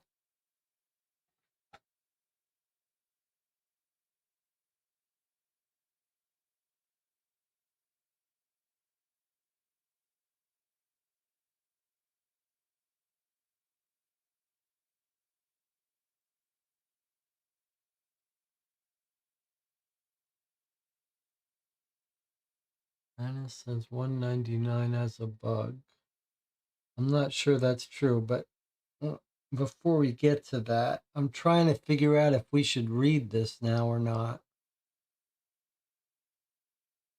It feels to me like the game shouldn't want us to look up V. Otherwise, to look this up now, because otherwise it would have just given it to us right then if he was able to look it up right away. As I understand the system, it's supposed to delay stuff, which is a brilliant idea. So I'm going to assume this is a bug from John Kean and that he didn't really want us to do V and F in this order. It probably should have said first, if V is underlined, read this, and then later, if F. Anna agrees. Anna says, yeah, they need time to check the license plate. Okay, so that's a bug for John Kean. We're assuming, and now Anna says this one has wrong dates. Let me see if that's right.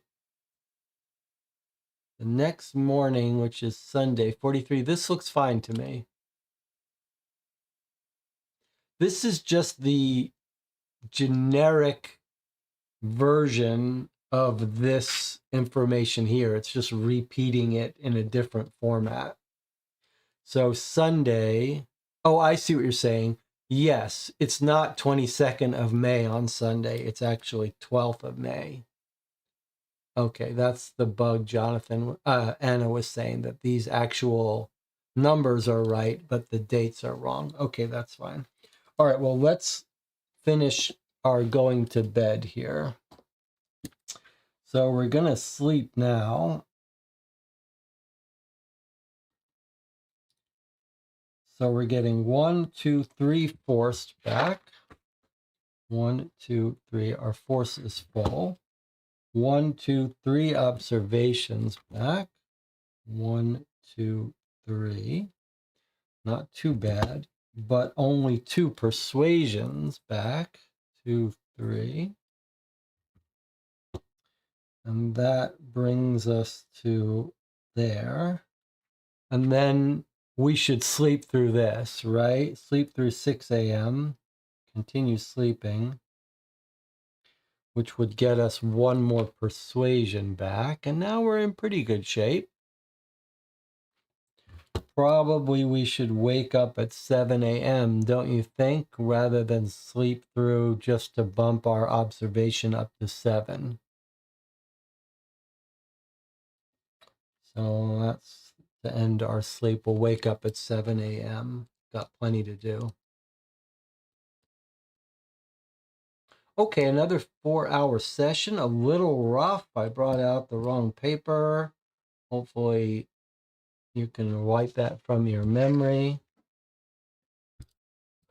We finally learned about all the newspapers. You can see that was overwhelming. We may have to reread a bunch of those summaries, but you can, if you're really loving this case and you're totally captured by the idea that this is a true story, you can see how you might want to go reread these real papers and read about this real story. Maybe when we're all done. I mean, that is a serious newspaper story. All right, well, the big questions for us now is, has someone related to Ida Maddox gotten revenge on Phil Jeffs? Or is it Phil Jeffs' girlfriend who alibied him, who was we sort of saw some clues that suggested it might be her. Her attitude when she stopped by, the fact that it looks like a woman in the car did the shooting. All right, lots to chew on. We're going to stop here. We will not meet tomorrow night, and we probably won't meet Wednesday night. So my plan is to schedule our next session for Thursday night. Yeah? Okay, seems like everyone's on board. If for some reason that changes, there'll be a post about it. If you want to talk about the case, you can jump in the Discord server for Co-op for Two. There's a link to that on the YouTube page, or the Board Game Geek Guild section for this channel. I hope everyone has a great New Year's.